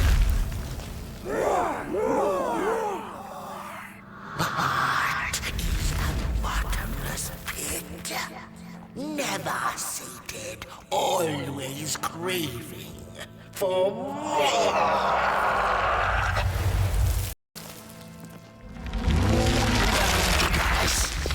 Enough. Keep on walking the midnight walking. Don't run all the way to your infernal doom. She will be there to gobble up the embers.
The wanderer asked the craftsman, "How do you make make such perfect sculptures?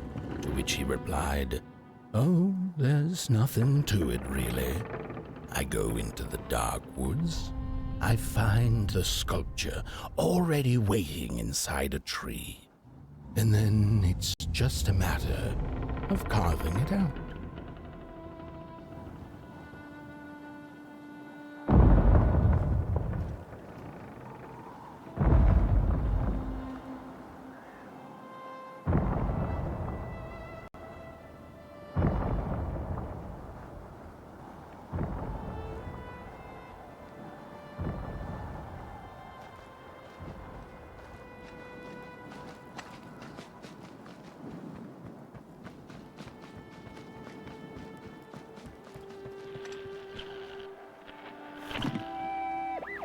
When I was a child, I exchanged letters with a monster in the woods.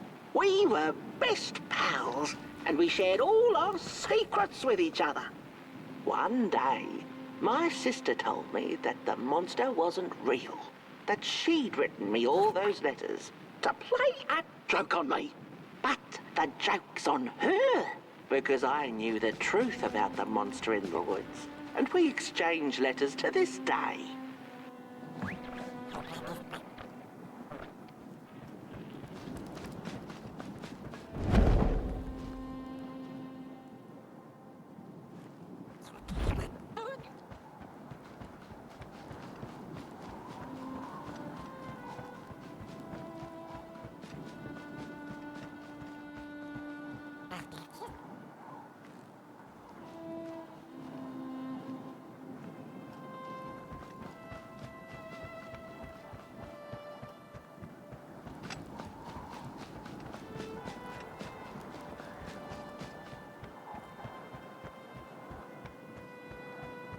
Hark! Not very far now. Not very far. The flame longs to be free. Caged, it cannot truly burn. How beautiful. How tantalizing. It is simply the way of fire. It is what it is. It is what it is. You must release it at the summit. The soothsayers have spoken.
When the nameless maker lost his creation to the dark, he went back to the great drawing board.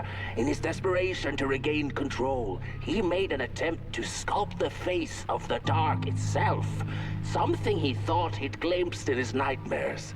But the face wormed itself out of his mind's eye, and instead his twisted sculptures came alive, grinning and many-legged. Thus, the Grinners escaped and seeped into this world as a reminder to the Maker that there is always something to smile about, even when things don't go the way you hoped.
Whoa there!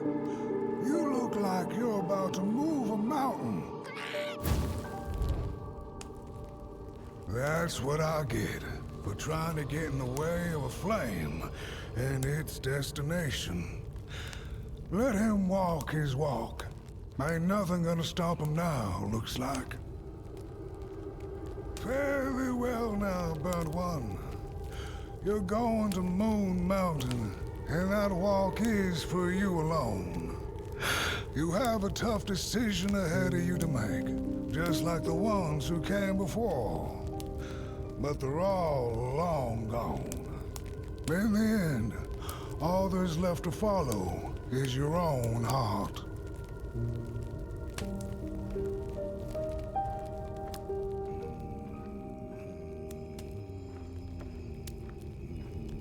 Hurry now. Go catch up with the old little spark before the dark does. Hurry now. Go catch up with the old little spark.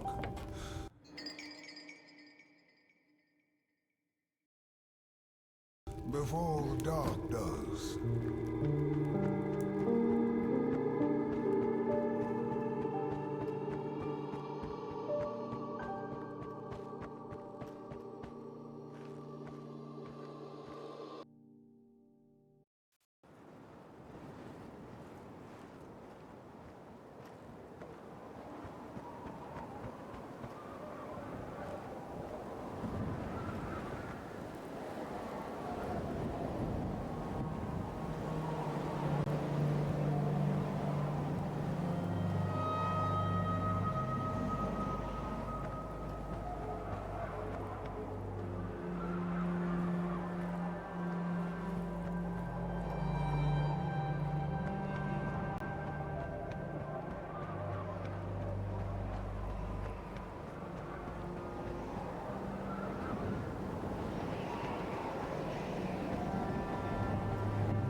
When I was a child, I exchanged letters with a monster in the woods.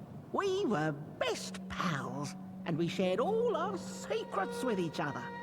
One day, my sister told me that the monster wasn't real, that she'd written me all those letters to play a joke on me. But the joke's on her, because I knew the truth about the monster in the woods, and we exchange letters to this day.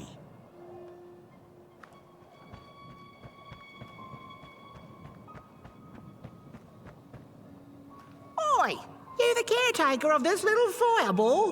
What were you thinking, letting him run off? Don't you know how precious he is? Oh, yes you are. A real sunbeam. Who took the sun away? We Merkles used to ask until it finally ceased to matter. Night skies like these, trouble seems so far away, doesn't it? I mean, isn't this just exactly my point? I used to be afraid of the dark, so much so that I became obsessed with these huge electric lamps left behind by the craftsmen of old. Couldn't pry myself away from them. I'd sleep outdoors and under their blinding radiance. One day, I woke up to the noise of quivering planks and nails. And would you believe it was my own house leaving me? It had gotten so restless it grew a pair of legs, took a name, and went on a hike. Housey was its name, bless its soul. Houses have no imagination. But I bet it had a grander adventure than I could ever imagine.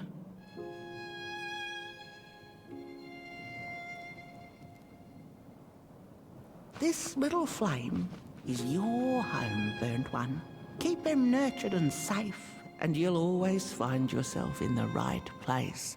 Through the rain, in the dark, and over Moon Mountain. Look at those stars burning like so many candle lights.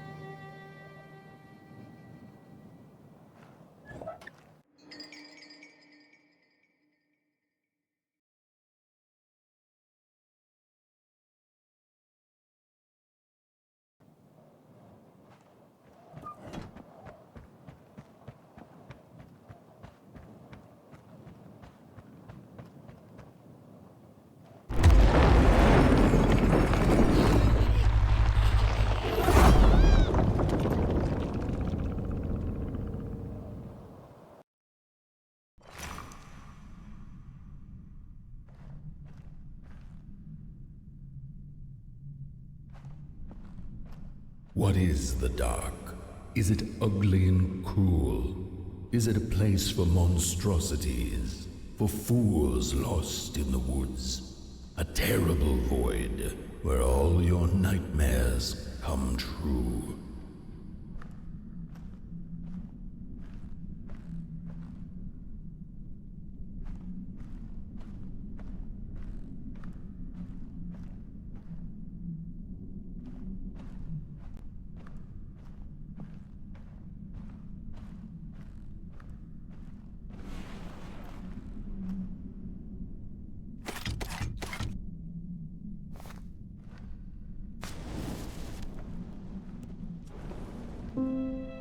The dark could be a friend, perhaps a space where we might find each other, all of us equal under its cloak.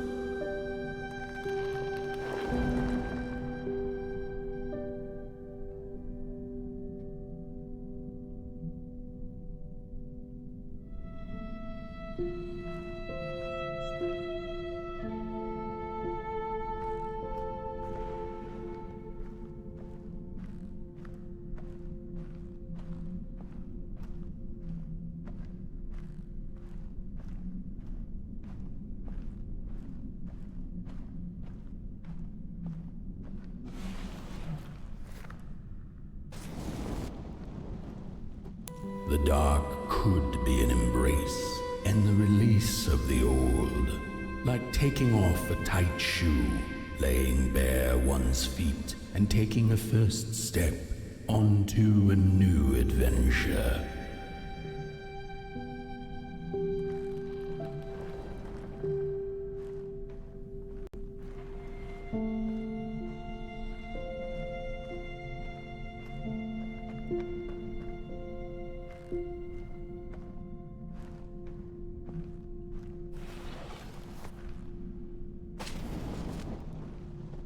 The dark could be a moment of clarity and calm, a break through icy clouds and the shameful stories we tell ourselves that fetter us to the clay and mud.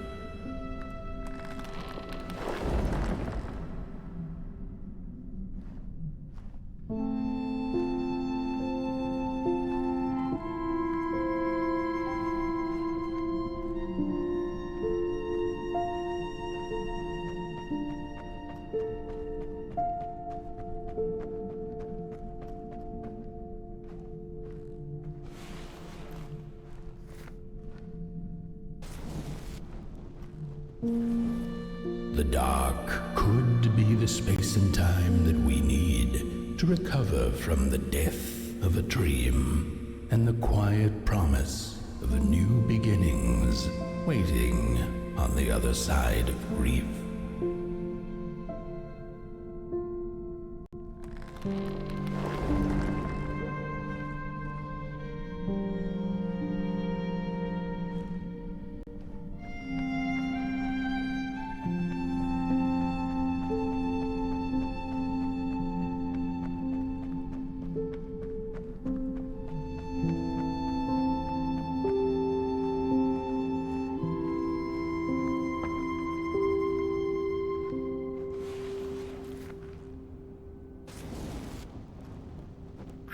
In the end, the dark remains a mystery, its secrets locked away behind the stars.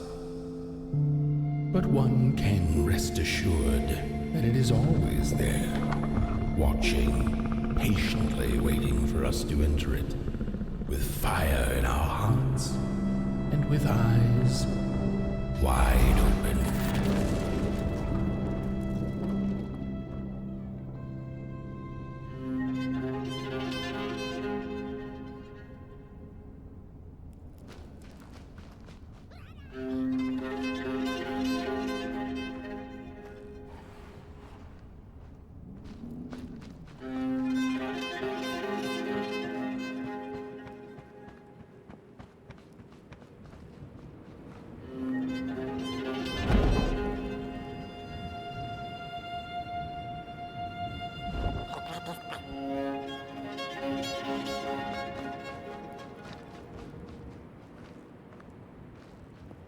You've arrived.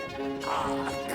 Your fire is dying, but the last embers will light the final fireplace and send your pot boy home. Can you do what you must? Naturally, you must. It is destiny.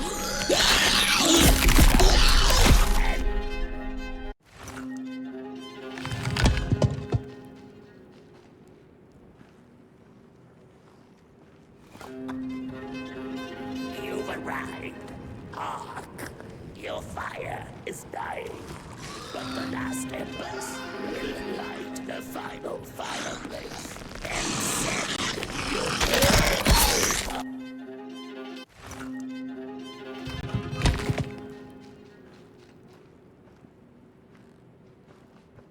You've arrived. Hark! Your fire is dying, but the last embers will light the final fireplace and send your pot boy home. Can you do what you must? Naturally, you must. It is destined, and you will be loved and forgotten.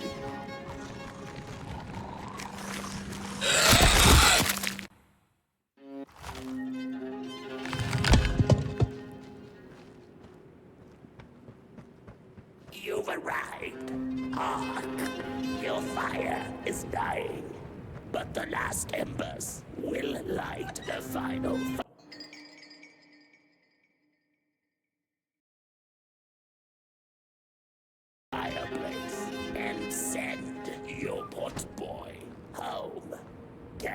do what you must. Naturally, you must. It is destined, and you will be loved and forgotten.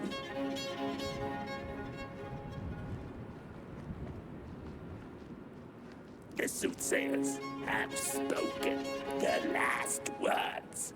It has been an honor to watch your journey to the work table's edge. Now go and burn. Burn.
The first two-legged beings did prosper under the first sun, but it didn't matter how much they bathed in its light. They craved more.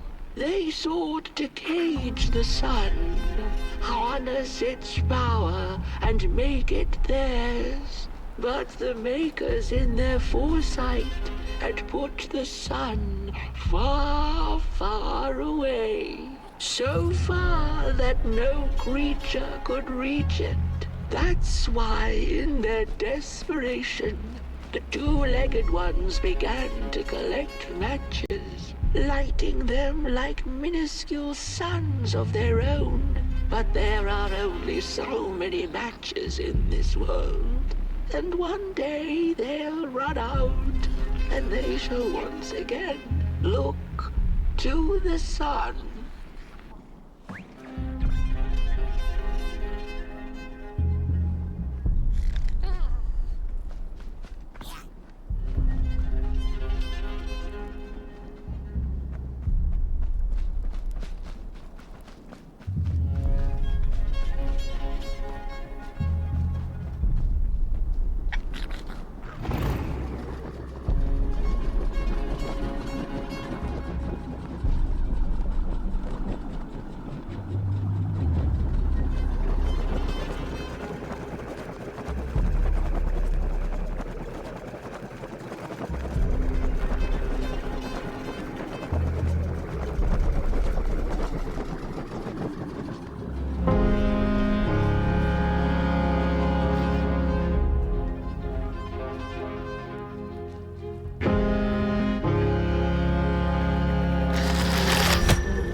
It's just gone.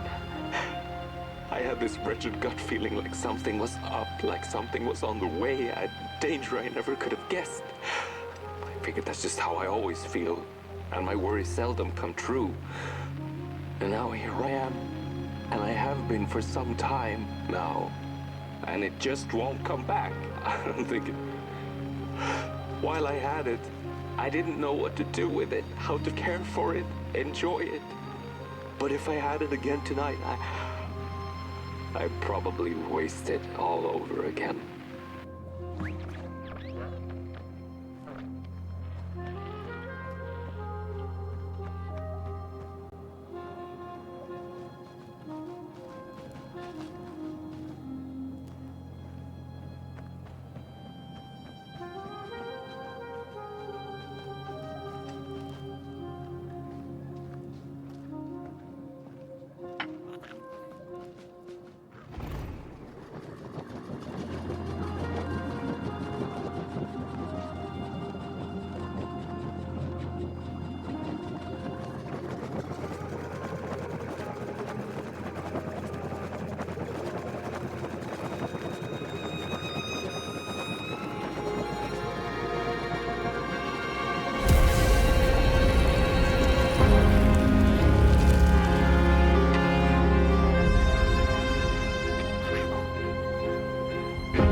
Once upon a time, some folk on the other side of this and that had the most strange and beautiful dream.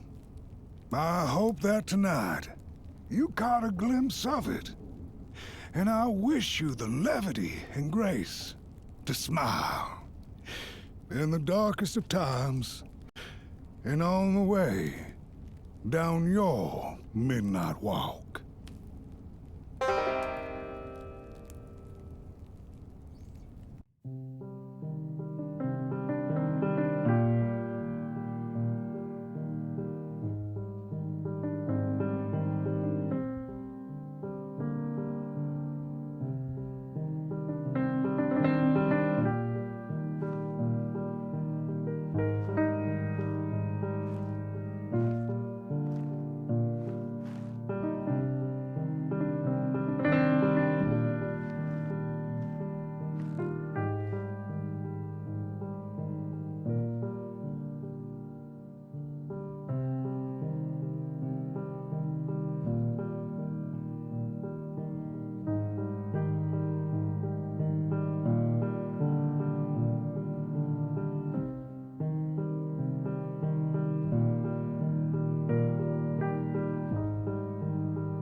Once upon a time, some folk on the other side of this and that had the most strange and beautiful dream.